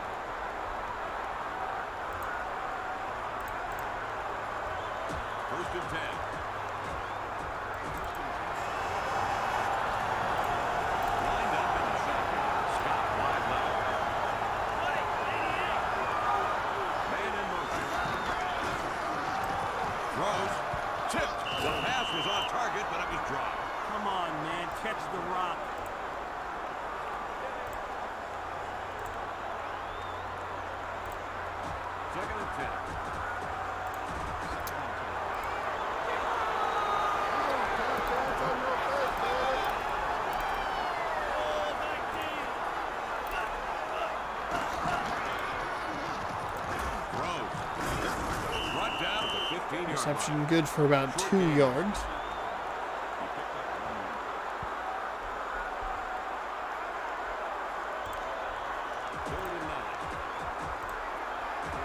That was the 2-minute warning. 2 minutes to go here. Cincinnati all but out of it. 20-3. A thumping from the Baltimore Ravens. Thought this game would be a little bit better, more exciting. It was not. Sends a man in motion. But that's okay. Hey, sometimes that's how this goes. Sometimes you call your mom, you say, hey mom, you get to watch a Vikings game today, and they get crushed 40-3. And sometimes you watch a quarterback throw into triple coverage just for the fun of it, I guess. 4th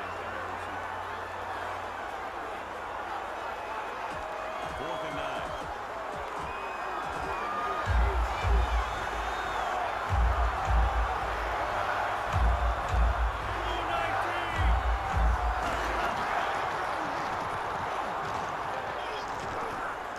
Steps up into the pocket, throws deep downfield. How is that not intercepted? And why did that defend or the offensive player, the receiver, why didn't they drive for the ball at all? They just were like, you got it? You got it. Hey, won't do anything to stop you. That was a 4th down play, by the way. So a turnover on downs gives the Ravens a 1st and 10 at the 16-yard line. Picked up some yardage. Timeout called by the defense. They have one. Why are you pretending you have an opportunity here? We're going to just kind of skip through some of these cinematics. It's a 17-point game with probably less than 50 yards of offense. They had 35 yards at the half. They got 2 yards in the second quarter. Nice spin move for no reason. Nice spin move to get away from the defender on the second one. Buddy, that was a nice run. Timeout for the Bengals. Cincinnati took another timeout. Again, forgot they were down 17, I guess.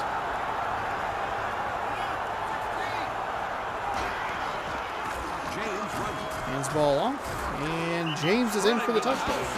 All your timeouts did was give them more plays. 18 attempts, 57 yards, a 3.2 yard average, and 2 touchdowns for Edgar and James. The drive covered 15 yards and took 3 plays.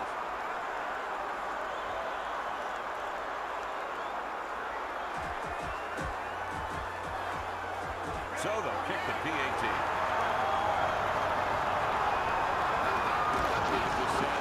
He boots it. The kick is good.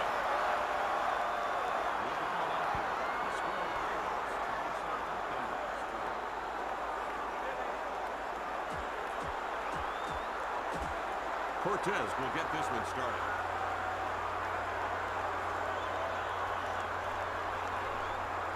He steps into it. Great kick. A Manhattan from the end zone. Sellers stops it. The return ended at the 16-yard line. The offense needs to think of The this. Ravens have a really nice advantage at kicker with how powerful Cortez has been all game. The Bengals are starting with worse field position because of how powerful the leg is.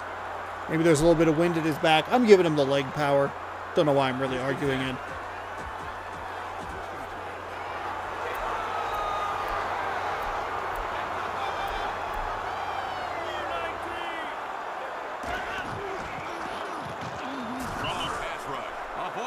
Extra rusher gets there, and that'll be a big loss. We don't really need to watch the replay. Just try and get through this one, 27-3.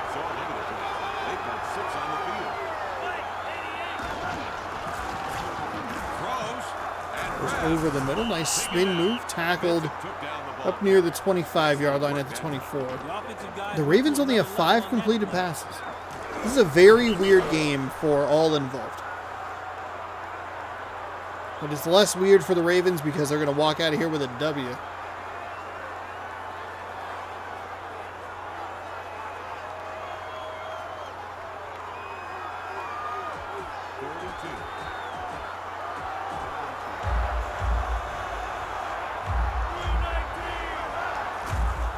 Fight the ball to stop the clock. They spiked the ball. They threw the ball into the ground to stop the clock, creating a 4th and 2.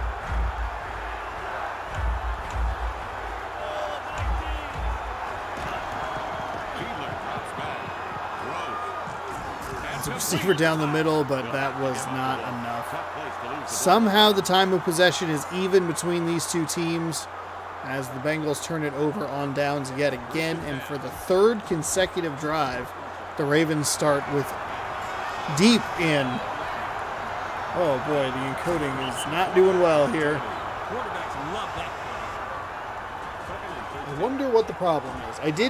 I always restart my computer or turn it on with like a fresh boot before I record a video. But this one's a little weird. Oh, you know what I should do is I should check my. Oops, that's not what I want. How's my storage looking? This PC. We're looking all right. I mean, I got to do a hard drive clear at some point. Hopefully, thankfully, you know, it hasn't happened with anything terribly exciting. 27-3, just an absolute beatdown. The Ravens will tie the Bengals for first place in the AFC North. And I would not be surprised if we don't really see much from Cincinnati throughout the rest of the season. This was an anemic performance. It was a really nice interception. I don't remember that play at all.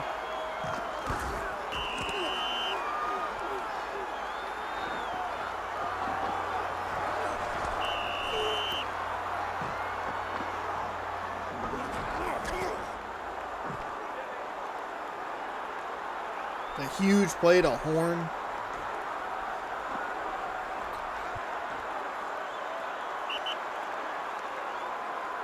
Thanks for playing NFL Fever, everybody. 45 total yards.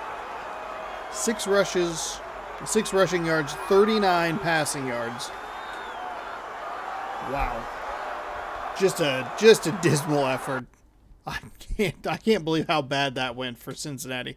The weird thing is they were in there for a little bit. It was at least competitive. But then, you know, the turnover to a turnover on downs, a couple of touchdowns off that, and all of a sudden it is out of hand. We are here in Green Bay, Wisconsin for our final game of the day. The Lions taking on the Packers. Oh, thank God I was right on that one. With me is Ron Pitts, and we're here to watch this regular season matchup. The Packers will take on the Lions. Packers and Lions. 6-2 Green Bay taking on 5-3 Detroit. Detroit looking for the same result that the Baltimore Ravens had, a victory to tie the division leader. We'll see what happens here in this one. Son of NFL legend Bob Greasy, Brian has been around the game all his life. He knows what is expected. He's extremely smart and understands how defenses work. My goodness. He can get the job done. Get your keyboard shortcuts cuts correct. Let's head down for the coin toss. Also learn how to make these terrible thumbnails that we go together. The visiting captain will make the call. Captain, what's your choice?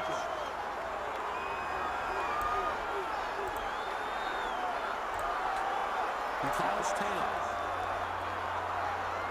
It is tails.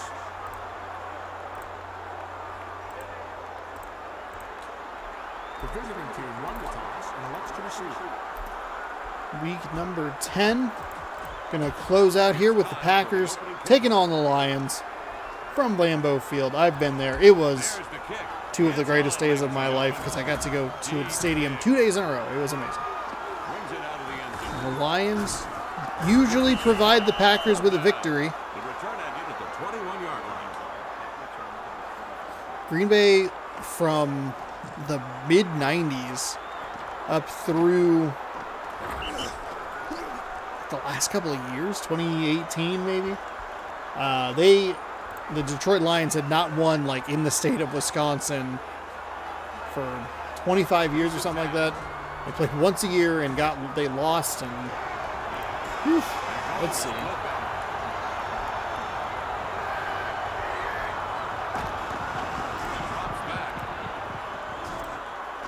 Looking for an escape route. Here comes the heat. He's down. That's a sack. He couldn't get rid of the ball. He just couldn't get away. Nice job by the defense. Packers versus Lions. Ooh, tickets on sale now. Played just a disgusting game.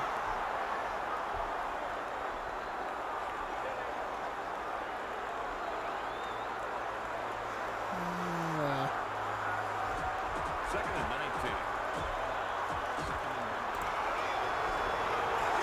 The Lions set up in high formation. Statistics, records, championships, notable players. What about rivals? Pass drops back. Scrambles. Throws. Holds on to it. Nice work that time by the quarterback. That play worked well for the offense. A nice little gain there.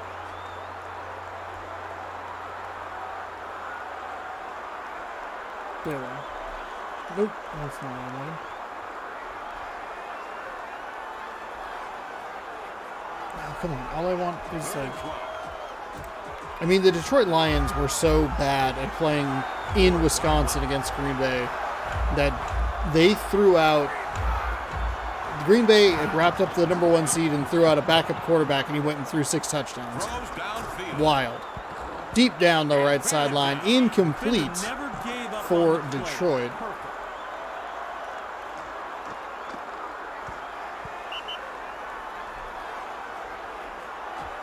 and 12. The Lions will kick the ball away. This now. Looks like a good Hunt is away, and from the 33-yard line, we'll see a fair catch. Straczynski, I could see it, and I knew how to read it. Brian Greasy, Joey Galloway, Deuce Staley. I believe it's Fred McCreary.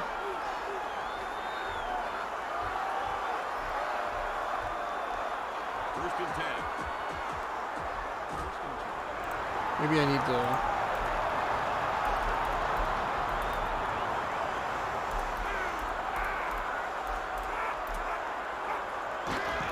Oh, there we go. Lions-Packers rivalry. Throws. Not much of a rivalry, but okay. And this is not much of a defensive play for the Lions. It's a big touchdown. That's the point. Joey Galloway, 1 reception, 67 yards, and a touchdown.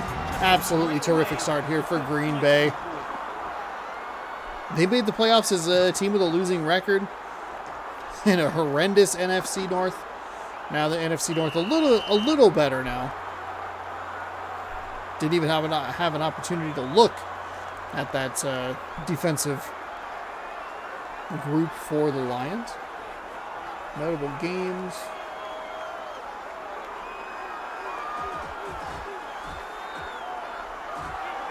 The Packers down to the point after. The Packers' home winning streak from 2014 is when they lost. The Lions had not beaten the Packers in a road game from 92 to 2014, with Green Bay's 30-20 win over Detroit on the December 28th of 2014. The Packers had defeated the Lions in the state of Wisconsin 24 straight times, including a wild card playoff game December 31st, 1994. 1991, December 15th, 1991 was the last time before that streak that the Lions had won in the state of Wisconsin. 21-17. Kevin, he tried to get something started. The Lion. Oh, 2015 was when. Okay. November 15th, 2015 was when that streak ended. They won 18-16.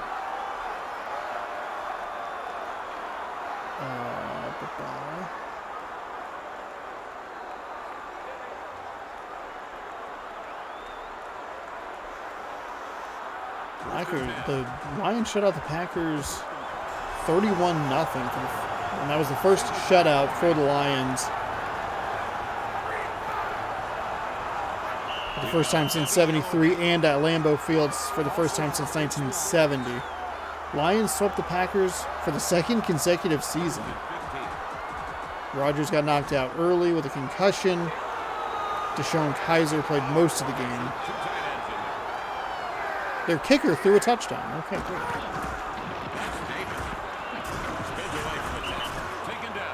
Davis worked that for a nice pickup. You know what the problem was there? The defense didn't rally around the football. I heard that. So the series results right now. Regular season, Packers lead the series 105-74 with 7 ties. In the that's a nice find, nice tackle. In the playoffs, the Packers are 2-0 against the Lions, including the wide open game winner in, let's see, who was it? Sterling Sharp for a 40-yard touchdown with 55 seconds to go. I don't know that we watched the Lions and Packers play each other. As a fan of the Packers, and I know that it doesn't really mean a whole lot. Detroit kind of feels just like a meh. Like, the rivalry I think of the most is the Packers and the Bears, because I don't like Chicago. The Bears. I don't like the Bears.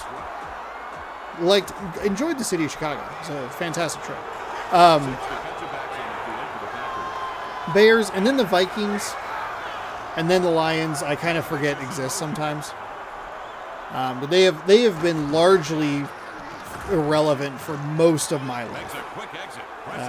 Barry Sanders would have been like the one. There's an interception. Barry Sanders would have been like the one guy, but he played for like the most part when I was really young. I don't know. When did Barry Sanders play? He was supposed to be like the original Madden cover athlete. And then he like ducked out at the last minute or retired or something. And then it was Madden. First and 10. They've got 5 receivers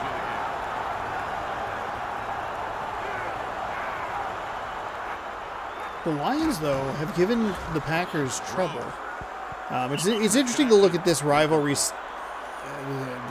rivalry results compared to like the Bears and Packers, which we've looked at in this series before, where it's so heavily slanted like one way or another.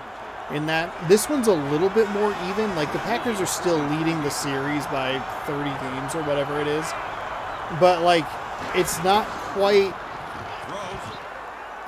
as lopsided as you might think. That's a reception. Oh my goodness, what a play right there for the Packers. Just off the helmet, maybe? Let's take a look at this on the replay. See if we can see what we see. Brian Greasy getting off to a good start. Like, in the 1990s, the Packers only went 13-9 against Detroit. And then in the 2010s, it was 12-8 against Detroit. Even in the 2020s, it's 3-2. Whereas if you look at the Bears, it's incredibly lopsided in favor of the Packers, as they've made up 25 games, or 20 games in 25 years or whatever it was.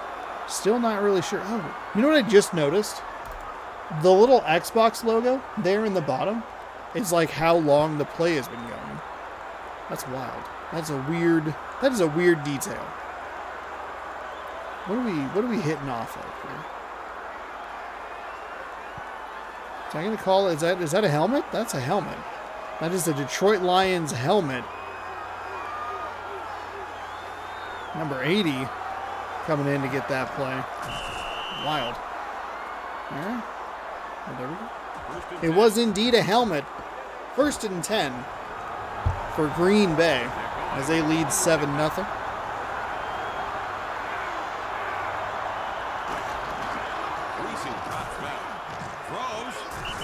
There's a nice find. He'll get pushed forward. It'll be right at the first down marker, or they'll give it to him. I think that's 2 straight completions for him. Or 2 catches, I should say. But like the Lions won the series in the 80s, 13-7. The 70s was, oddly enough, a tie, 9-9-2. Hell, even in the 60s, granted the Lions were good in like the 50s and 60s. You have the 60s, though, where the Packers were, dominant team year in, year out. 11-6-3. These are much closer closer than you would think.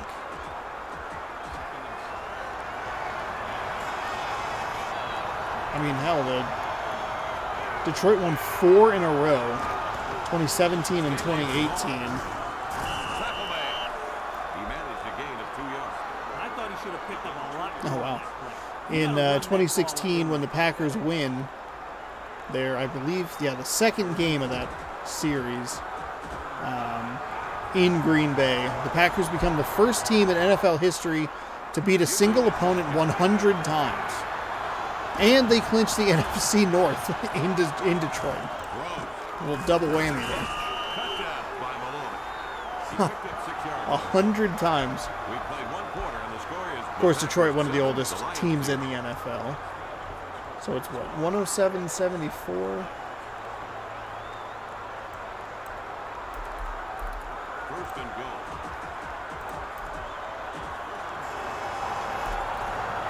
Going from the out. I'm sure we've looked all of these up as well.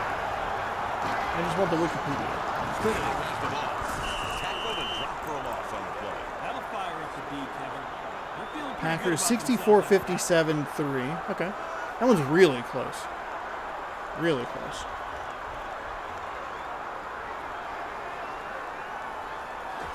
Second and goal. The Vikings lead the series here in There are 2 running backs behind the quarterback. Taylor the 2020s. 70s Vikings. 15-4-1. swings it right. Oh, that is an awful play. Fooled no one. Just drop it next I time. don't know why they even bothered running that play. But you know, I'm sure the defensive guys love it. Exactly.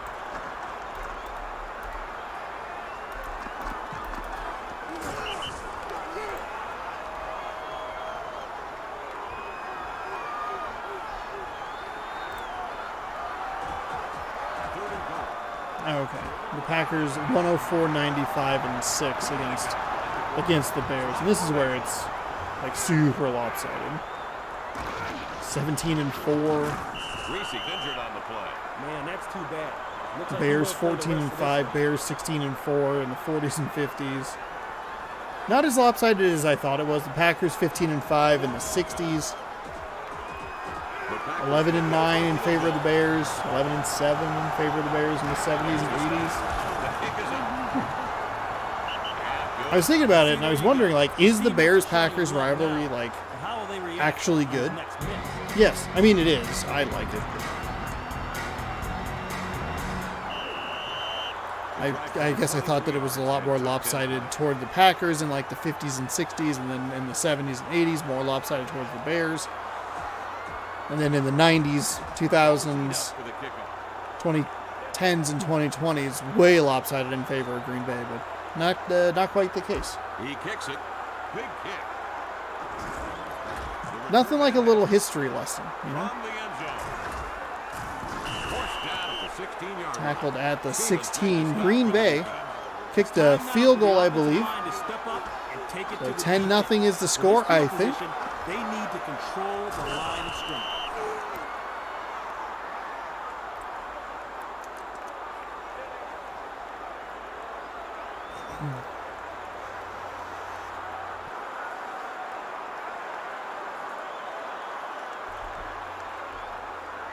First and 10. 10-0 here with 3:47 to go in the first quarter. Have we had Detroit in the game?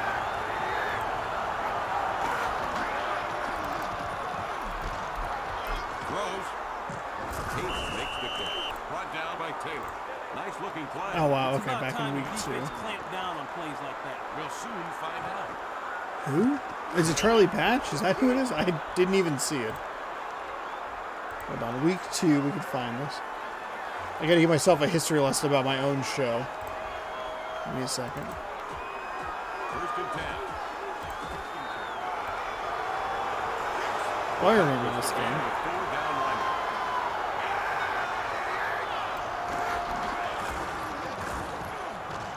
Throws. And Oh, that's an interception. Way to step right in front of it. He's going 20, 10, 5. Touchdown, Packers! Woohoo! As an impartial observer, what an exciting play. Stepped right in front of it. Nice play. Great defense. Watson picks him off. Okay, first with 4:52.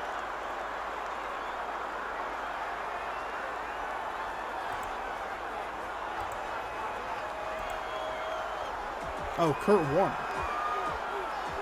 Is that not who's on the field? That's not who's on the field. Kurt Warner? I mean, that makes sense as to why they would be toward the top of the division. Kurt Warner, great quarterback. Terrell Davis. Mushin Muhammad. Hines Ward. Can we look at box score?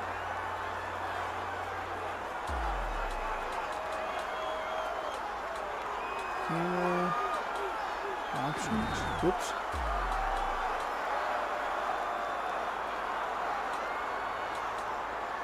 Huh. Okay. You cannot look at the individual stat lines. Seems like a weird omission, but here goes the ball.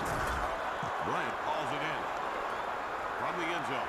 Packers game has, well, maybe not officially, but getting close to starting here. Kevin, they need to keep things real simple.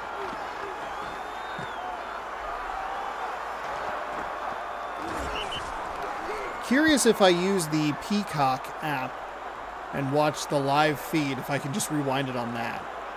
Because that might be the play. I was going to use my, the TV pausing or whatever, which I think is good for 30 minutes here, but I don't know. Talked to my mom yesterday while I turned on the Apple Cup, and I paused that, and it was quite a bit of time where it let me fast forward and rewind. Terrific first half of the Apple Cup. Second half seems like it didn't go very well. I didn't watch it. I think I already mentioned that. My bad. Second quarter, by the way, second quarter of the Apple Cup, still good. Still very good. I was thinking about it as I was watching it, and I thought, this is good offense and good defense. I know you probably lean towards it's either good offense or bad defense because nobody was really stopping each other. But I thought that the defense made good plays at times, but the offensive coordinators were calling really nice plays against the defenses. There was a play, the Cougars ran several plays on a fourth and very long, 4th and 7 plus, where the Huskies brought an extra rusher, and Washington State had the perfect counter to it, to just have a little a back run out in the flat and just a super easy read for Ward, and there was tons of vacant space, and I was like, this is so good. I like the way that these teams are playing against each other. I don't know. I thought it was the rare game that had good defense and good offense. The game kind of froze there a little bit. They line up in the eye. Anyway, 17-0 here. Packers lead. You want to talk about some lopsided series? Huskies routinely kick the Cougars' behinds. Sometimes Washington State accidentally wins. They mistakenly find the end zone. There's points here? Whoa. The other day I was at work yesterday, because I'm recording this on Sunday, as if it wasn't evident already. A group of people came in. Intercepted. I thought that was going to be another pick. Instead, just a terrific defensive play. I was at work. A group of 4 people come in. They're all wearing purple. 3 of them wearing Husky attire for the Apple Cup. One of them, the 4th person, wearing a TCU Horned Frogs sweatshirt for some reason. Yes, they're purple, but wrong team. Good idea, but you're kind of only you're half-assing it a little bit here. And so I see this, and I'm like, you know what? I'm just going to say go Cougs. So I'm doing my thing, getting the order getting the order ready, figure it out. And I'm practicing in my head. I'm like, how am I going to say this? You know, trying to make sure that I hit the right tone. And I go, here's your number, 110 or whatever. Oh, and go Cougs. And he just looks at me, he just goes, well, that must be a miserable existence. And I'm like, my miserable existence is because I make poor life choices, not because I like a football team. Stop it. Like, relax. Relax. You're taking this too seriously. Just take it down a notch, and it'll all be fine. You do not benefit in any way, shape, or form from a Huskies victory or loss. Stop it. Stop. It's just like I don't take any sort of... Nothing in my life is affected if Green Bay wins or loses. I merely move on with my life. I want them to win because I like the team, but, like, who cares? See people, like, running into the television because Russell Wilson threw that interception in the Super Bowl, or the receiver for Kansas City threw his remote into his television or something. And it's like, okay, you at least kind of, you're kind of affected by it. You're probably irritated because you're injured. Okay. They're not great, but I could understand it. Dude running into his own TV. They threw an interception. None of this affects you. Stop it. Stop it. Anyway. Found the one guy taking it way too seriously. Oh, that is a tremendous catch. I thought it was going to go to the other receiver who overran the spot. But no, Kyle Brady, a tight end. Don't usually see them taking big shots down the field like that unless it's Travis Kelce or George Kittle. And you certainly wouldn't expect it now. Maybe Tony Gonzalez back in this era. The drive covered 64 yards and took 3 plays.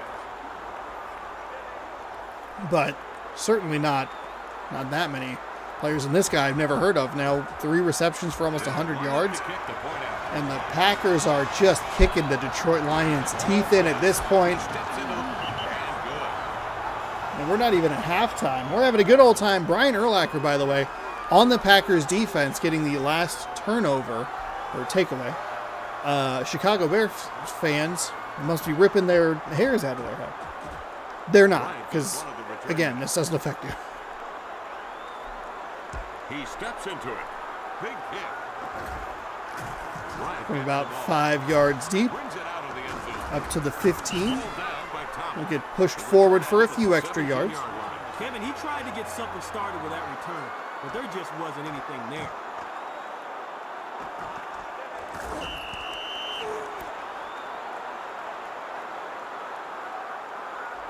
He certainly wasn't able to get anything started there because he took it 5 yards deep in the end zone. Stop it. Just, you don't need to. All right. 40 seconds to go here. Quarter number 2. 1st and 10 from the 18-yard line. That's a deep throw down the left side, and that's another interception. Wow. If that ball has a little less air under it, I think the Lions have a shot at getting a big play, maybe even a touchdown.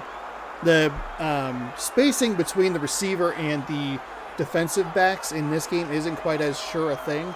That sort of space in NFL Fever 2002 with the right throw is almost a guaranteed touchdown because the game just doesn't have good defensive AI built into it.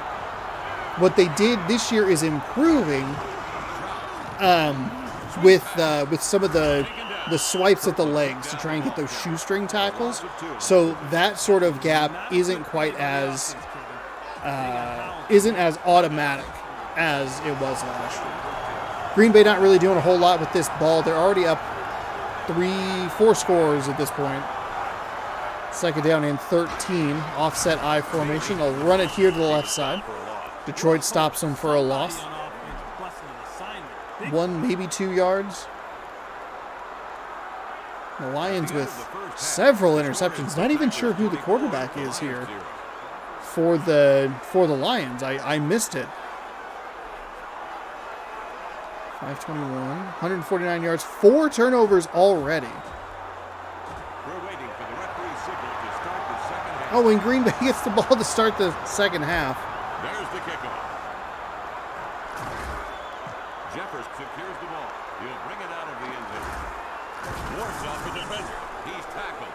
Mitchell made the stop. Smack down at the 20-yard line. The return was nothing special, but the coverage was.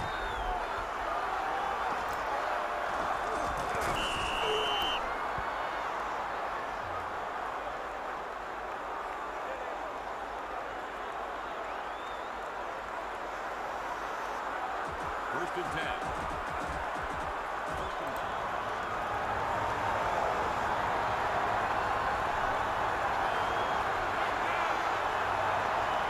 Jeffers in motion. Staley with the ball. Corral. Ellis brought down the runner. They stopped him at the line. No gain. Poor Houston. Poor Houston Texans. It's like the all-you-can-eat buffet is about to run out of food. Straight up rabbits. Second and 10. Two back set for the Packers. Slot man to the right. Drops back. Rolls right. Throws. Nobody there. Not sure what happened on the back end there, but somebody was nice enough to write out a list of players that have played for both the Vikings and the Packers. Single back set.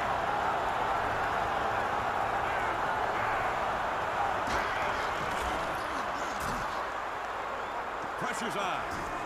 Rolling, firing out of He bounds. didn't try to force it. He threw it away. A good defensive start here for the Detroit Lions.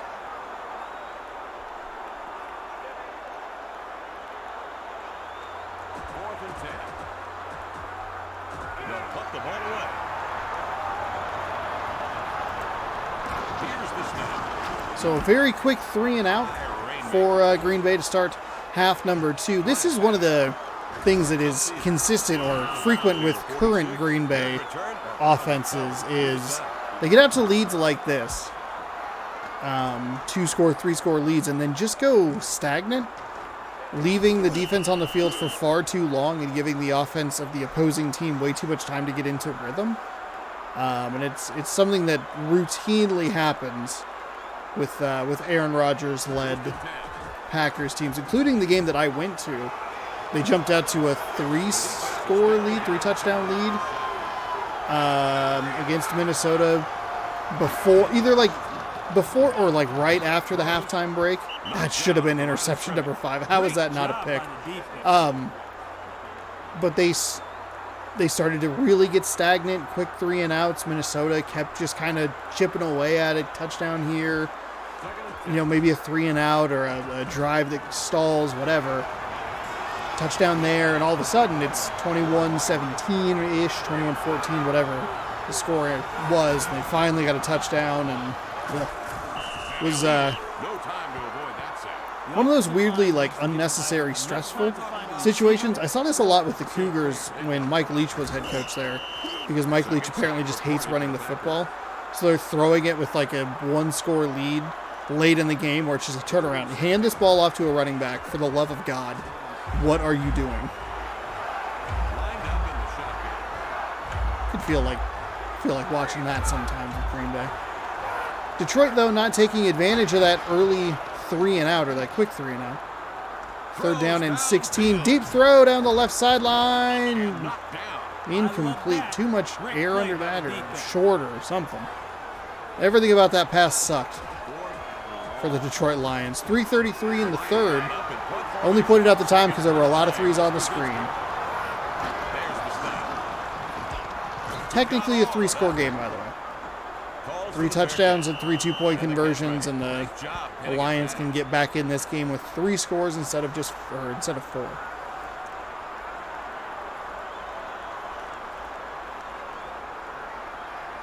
First and 10.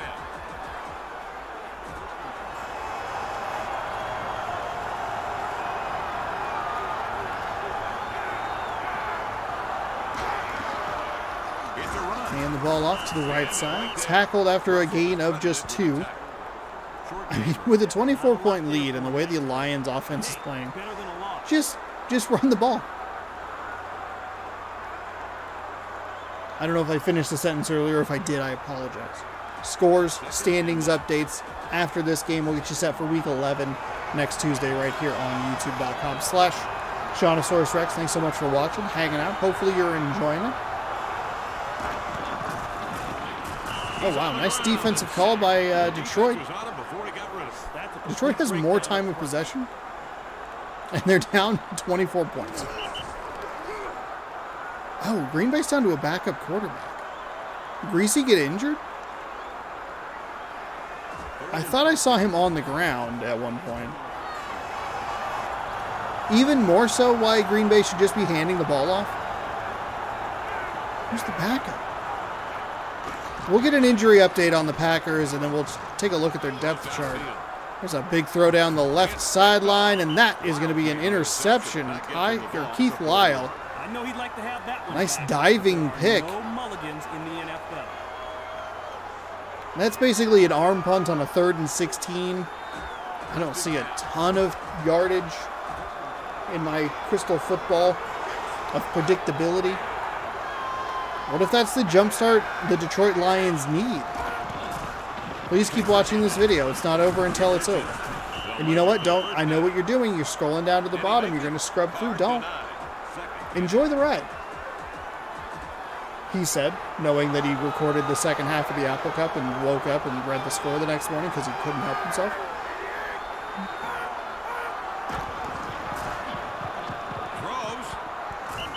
Oh, that should have been a completed pass. I like the call. Go for the throw on 2nd and short, come back, try and just run it right up the middle, get the first down conversion on 3rd down, excuse me.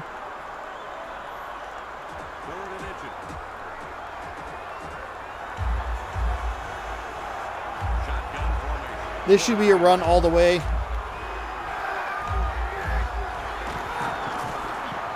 Instead, it is a pass. It is a nice throw inside the 25-yard line. Drugged down by the first defender that saw him. 1st and 10.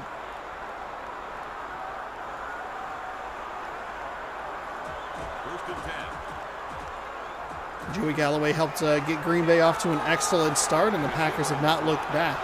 24-0, but a potential significant injury. Sends a man in motion. To Brian Greasy. Oh, that was a hit on the quarterback as that ball came out of the hand. Oh, what was the injury we were looking at? Was it Philadelphia?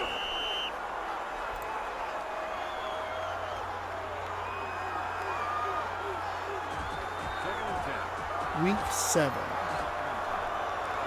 Was it week number 7? Let's take a look at week number 7 real quick. I kind of forgotten about that. He was out for like 3 or 4 weeks. McNabb? No, it wasn't McNabb. It's a good quarterback. That's the kind of play that lets an offense feel confident.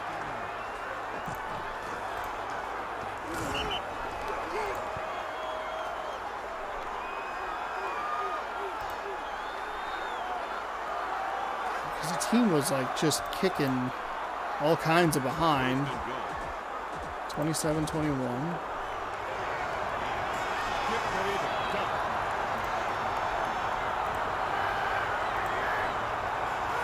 21-7? I don't think that's right. I'm pretty sure it was the Philadelphia game. And taken down near the 7-yard line.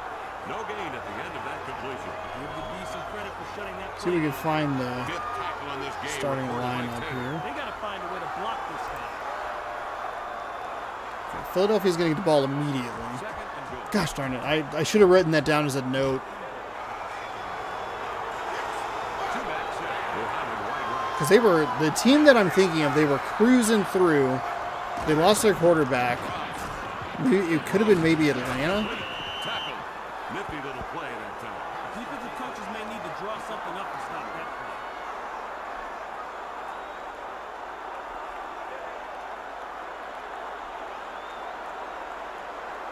Give it this Third and goal. first play. Definitely was not Philadelphia. The score is the Packers 24, the Lions 0.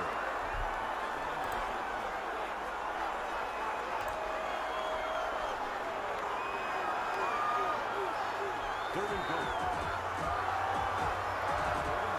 I think it was Atlanta. It might have been week 5 Atlanta. Two tight end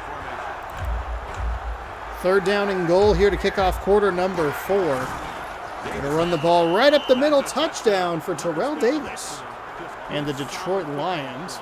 And 6 points for the offense. First rushing touchdown of the game by Davis. Starting defense.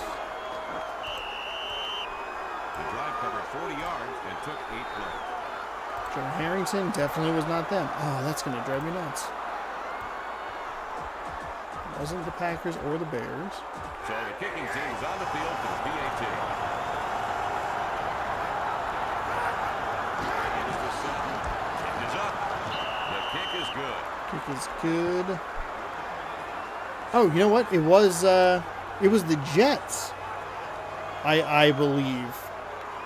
Because they were kicking the behinds of the Kansas City. Oh yeah, they were 14-0. I was on the right track. It was a Philadelphia Eagle. It was Donovan McNabb. Going for the onside kick really early in this 4th quarter. If I am Detroit in this scenario, Green Bay's working with a backup quarterback. I am not kicking an onside kick. I am kicking it deep to try and win the field position battle. I've already elected that I'm going to try and score 4 times instead of 3 by not going for the 2-point conversion.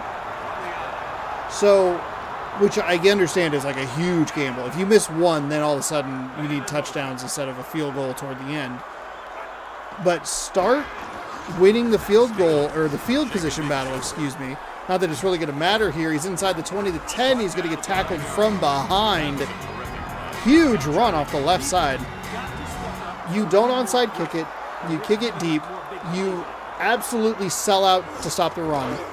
And you hope that you can get a couple of 3 and outs and some quick scores from your offense, which might not be running at full strength, to try to get back into this game. But I think the onside kick kind of doomed them. I like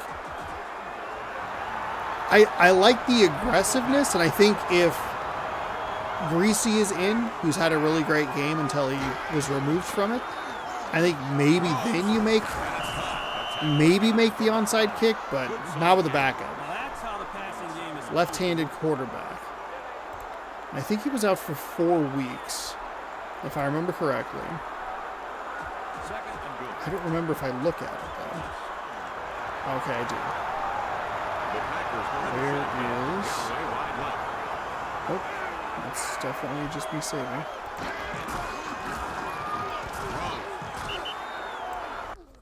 Touchdown? No?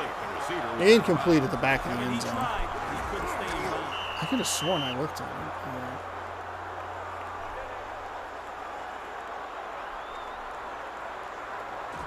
Why am I looking at that? I'm trying to find it. Oh, it's gonna drive me nuts. I love looking at menus of games I've just like never seen before. It's like 3 menus deep. Oh, Donovan McNabb was out for 3 weeks. So that would have been week 6, 7, and 8. So he would have been back in week 9. I should have made a note of that to check back on the Jets at that point.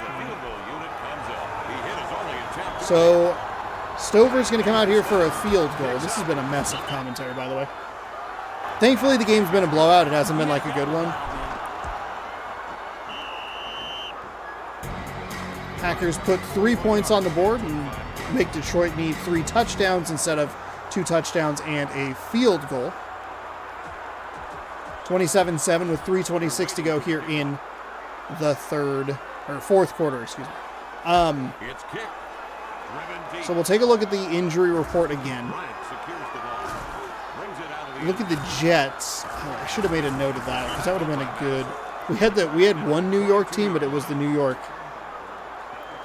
NFC team, the Giants, rather than the Jets. So I'll have to keep an eye on the Packers here. Obviously, I will because I love Green Bay and I want to see them win a championship just for fun. First and 10. From the shotgun formation, slot man to the left.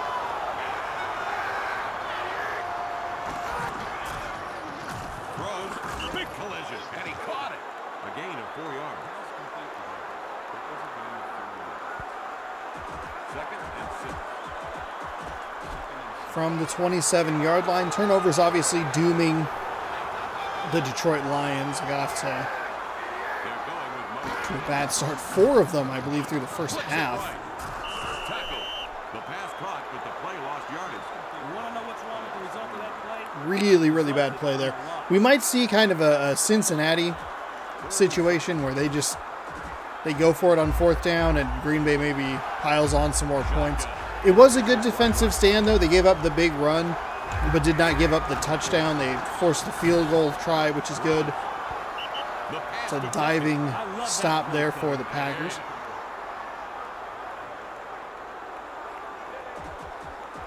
Fourth and 7. Taylor waiting for the kick.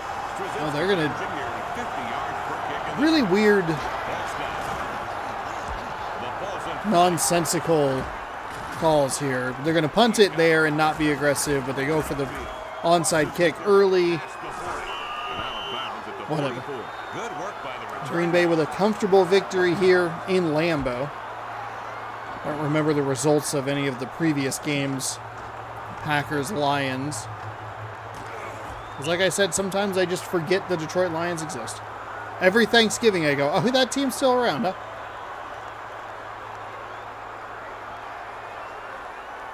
First and 10.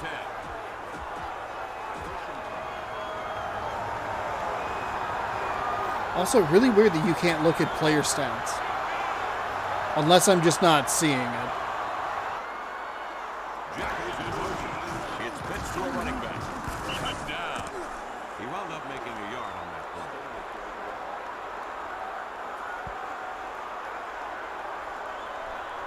Detroit with pretty good defense there.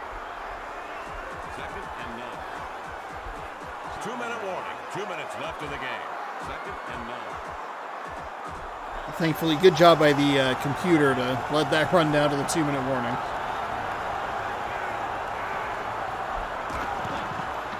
Snap the ball now. Oh, run to the left of that offensive lineman. The gain of 5 yards.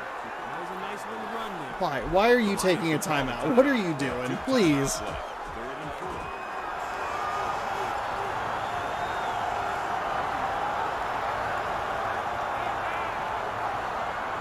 Starts a man in motion. Pitches it to the runner. Pitch to the left side. Nice job by Detroit's defense. Makes a stop for a loss. Saw it. Besides, I heard this explanation. I really liked it. For the Lions.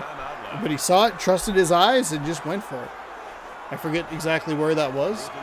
I want to say it was the Apple Cup last night. On the field. Second punt of the day. Way too far.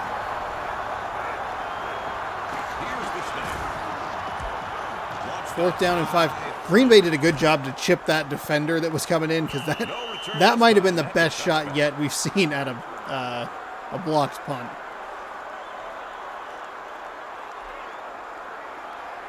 First and 10. The Lions set up in high formation.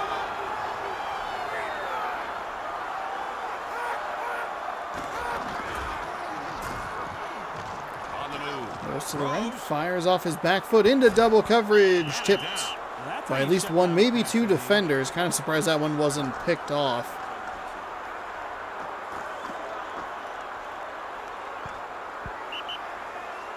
Either at either picked off at the high point or the tip to interception. Second and 10. Second down. Oh, Charlie Batch. Okay. Did I say that earlier? I feel like I was on the right track. I also could have been way off. Who knows? Over the middle. That'll be a gain of about 11. First and 10, either way. Houston, we've got a problem.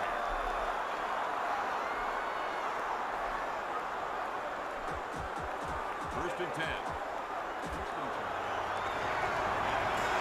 Going with one running back. Vicious in motion. Drops back. Oh, a deep pass down the right side. Batch lets it fly. He's going to make a nice connection down the field inside the 25-yard line. And that'll be First and 10 for Detroit. Beautiful spiral down the right sideline.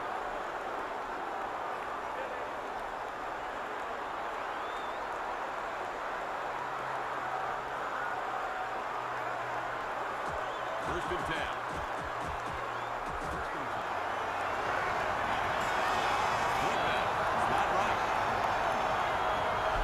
35 seconds and a ticking clock for Detroit to try and get some points on the board.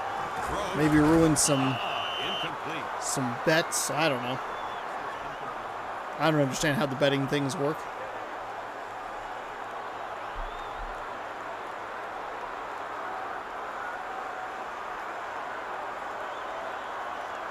Second and 10.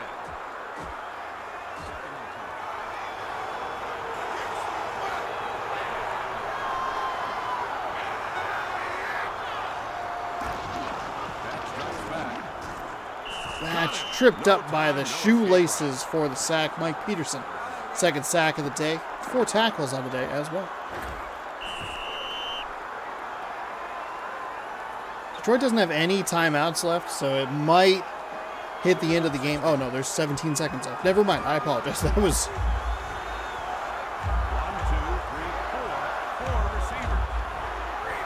2, 3, 4. 4 receivers. He sounded like the cat when he said that.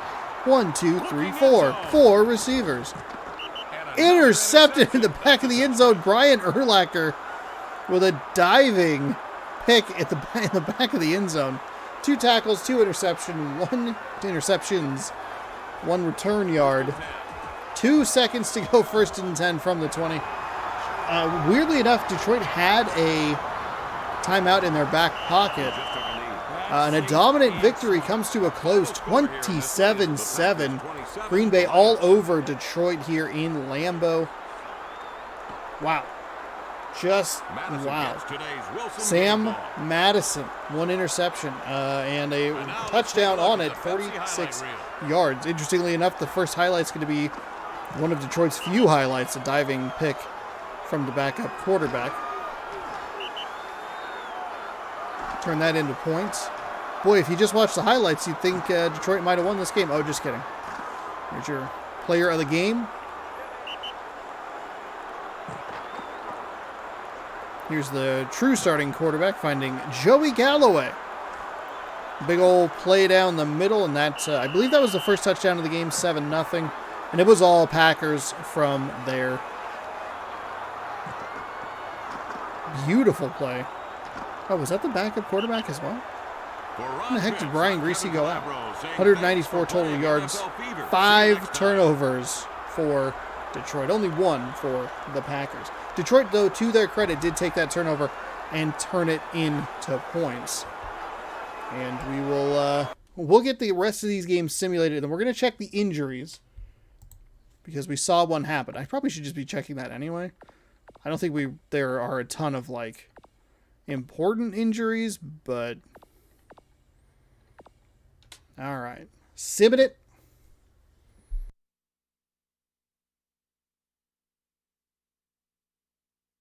Unbelievably weird score between the Giants and the Vikings. 12-5.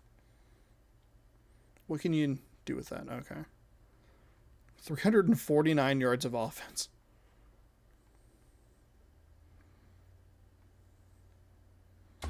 Anyway.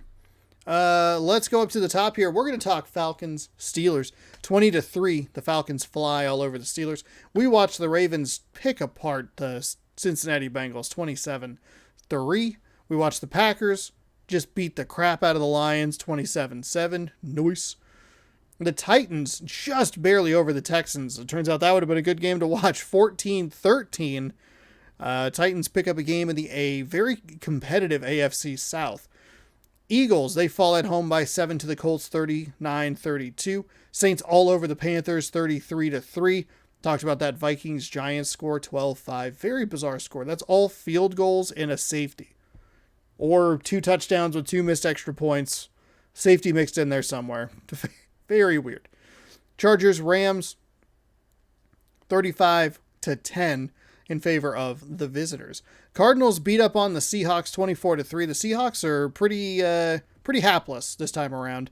The Cardinals and Seahawks basically like flipped how their seasons are going. Another weird score between Washington and Jacksonville, 12-7. Not quite as weird as 12-5, but I would assume, again, that's 4 field goals for the winning team, which is kind of odd. 49ers blanked the Chiefs 14-0 in the opening game of this triple header that I forgot even happened. Patriots over the Bears 17-10. Dolphins beat the Jets 20-3. And the Broncos take out the Raiders 31-21 to wrap up week number 10. We got a battle of the birds next week. Bengals, Browns, Packers taking on the Vikings. And more NFL action coming your way tomorrow. We might check in on the Jets, though they are playing the Lions, who we did just watch, and they were awful. Oh, you know what? We'll tell you what. Let's go front office. I forgot where it was. News. Stats and news. Injuries. Oh, no. The Packers quarterback, Brian Griese, suffered a hand injury. He'll be out for 9 weeks.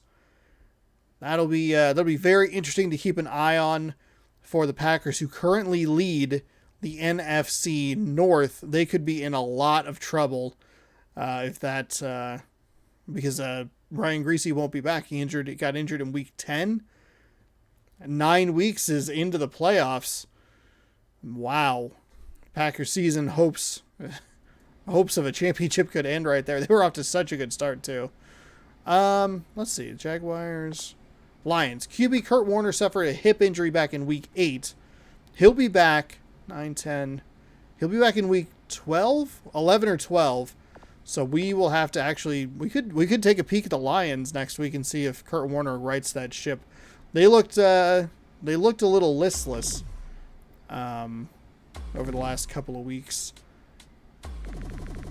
Or excuse me, in that game. I don't know why I said the last couple of weeks. They looked not great. Well, hold on. Let's see. Can you take a look at where the Lions, they looked bad, lost. They scored 3 points and lost. Scored 6 points and lost. Okay, so they scored 27 points and won. Very interesting. So they go 0-3 without Kurt Warner.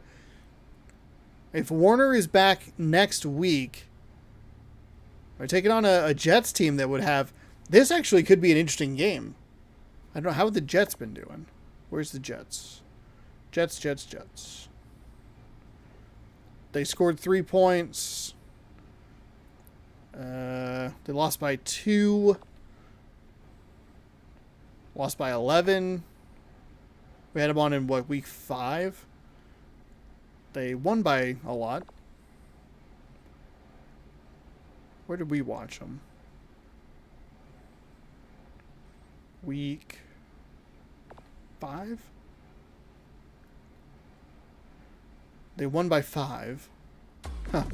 We could have an interesting matchup of returning quarterbacks. Either way, we'll find some games to watch. Okay. Packers, 49ers, Cardinals, each team with 7 wins. We're going to go take a look at all of these standings. Cowboys.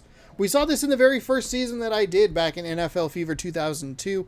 Cowboys kind of ran away with the division. They're not in as big a lead as they were in that first season that we did this, but they're 6-3. Everybody else has losing records. Maybe they get kind of an easy pass into the playoffs. They did suffer a quarterback injury, so they stumbled, but none of the other teams could catch up. It was a very weird NFC East in that first season. Over in the AFC East, it is competitive. 6-3 are the Patriots. The Jets just behind at 5-4. The Bills 4-5, and the Dolphins 3-6. I like those records and the way that works. The NFC South is led by the Falcons, and they are 6-2 with a tie, as are the Saints, who are 4-4 with that other tie. Buccaneers are 5-4 in second place, and the Panthers are 2-7. The AFC South belongs to the Indianapolis Colts. Texans and Jaguars both lost, so they fall to 5-4. The Colts improve to 6-3. The Titans, they're not out of it yet. They're going to need some help, though. 4-5 going into week 11. 49ers and Cardinals are locked in a battle at the top of the NFC West at 7-2, and nobody else really even qualifies. The Seahawks are 3-6, and the Rams are a miserable 1-8. In the AFC West, the Raiders and Chargers are knotted at the top at 6-3. The Chiefs 4-5. That was a pretty brutal loss for them. And then the Broncos 3-6. The NFC North is led by the Packers, but the question is going to be for how long. Big injury to Kurt Warner. Big injury to Brian Griese in today's game. Kurt Warner returns for the Lions next week. How will that affect the NFC North's second place team at 5-4, the Detroit Lions? We'll have to find out. The Vikings are 3-6 along with the Bears. The Bengals are 5-4, and they are tied atop the AFC North with the Ravens, who are also 5-4. The Ravens picking up the victory today, over the Bengals. Steelers 3-6, Browns 2-7. We have a few of these divisions. The AFC North might not be as wild as I thought it would, but there are some other divisions that are very competitive. And that's and that'll do it. Let's take a look quickly at the playoff picture. They're giving the Packers the number 1 spot at the moment, probably division record, I would guess, at 7-2, so that would be your 1 seed. 49ers would be your 2 seed. The Cardinals would drop all the way down to a 5. The Falcons would be your 3. The Cowboys your 4. Buccaneers your 6. So the Lions, Saints, Giants, kind of lurking there. Eagles, Washington. These teams feel like they could be eliminated really at any given moment.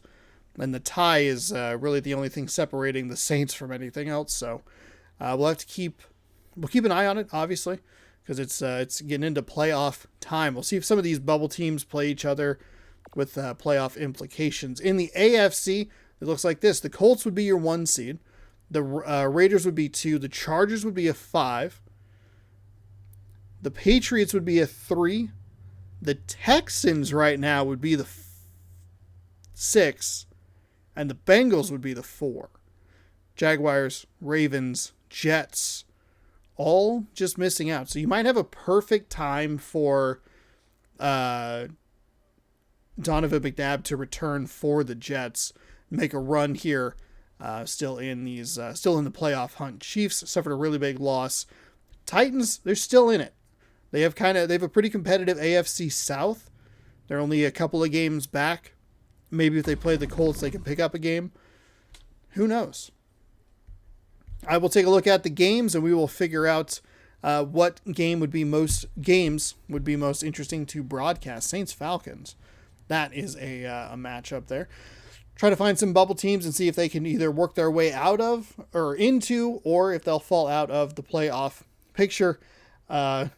Anyway, either way, whatever way, you should scroll down, subscribe, ring that bell. You'll be notified when I post new videos every single day, 6 a.m. You can catch a new upload from me playing a variety of games or eating food. Who knows? Depends on the day of the week. Tuesdays, though, that is your chance to watch NFL action right here in 20-year-old video games on the channel. So be sure to scroll down, subscribe, ring that bell. You'll be notified, and I will be happy to see those view numbers and watch time go up because it makes me feel good that people enjoy the content.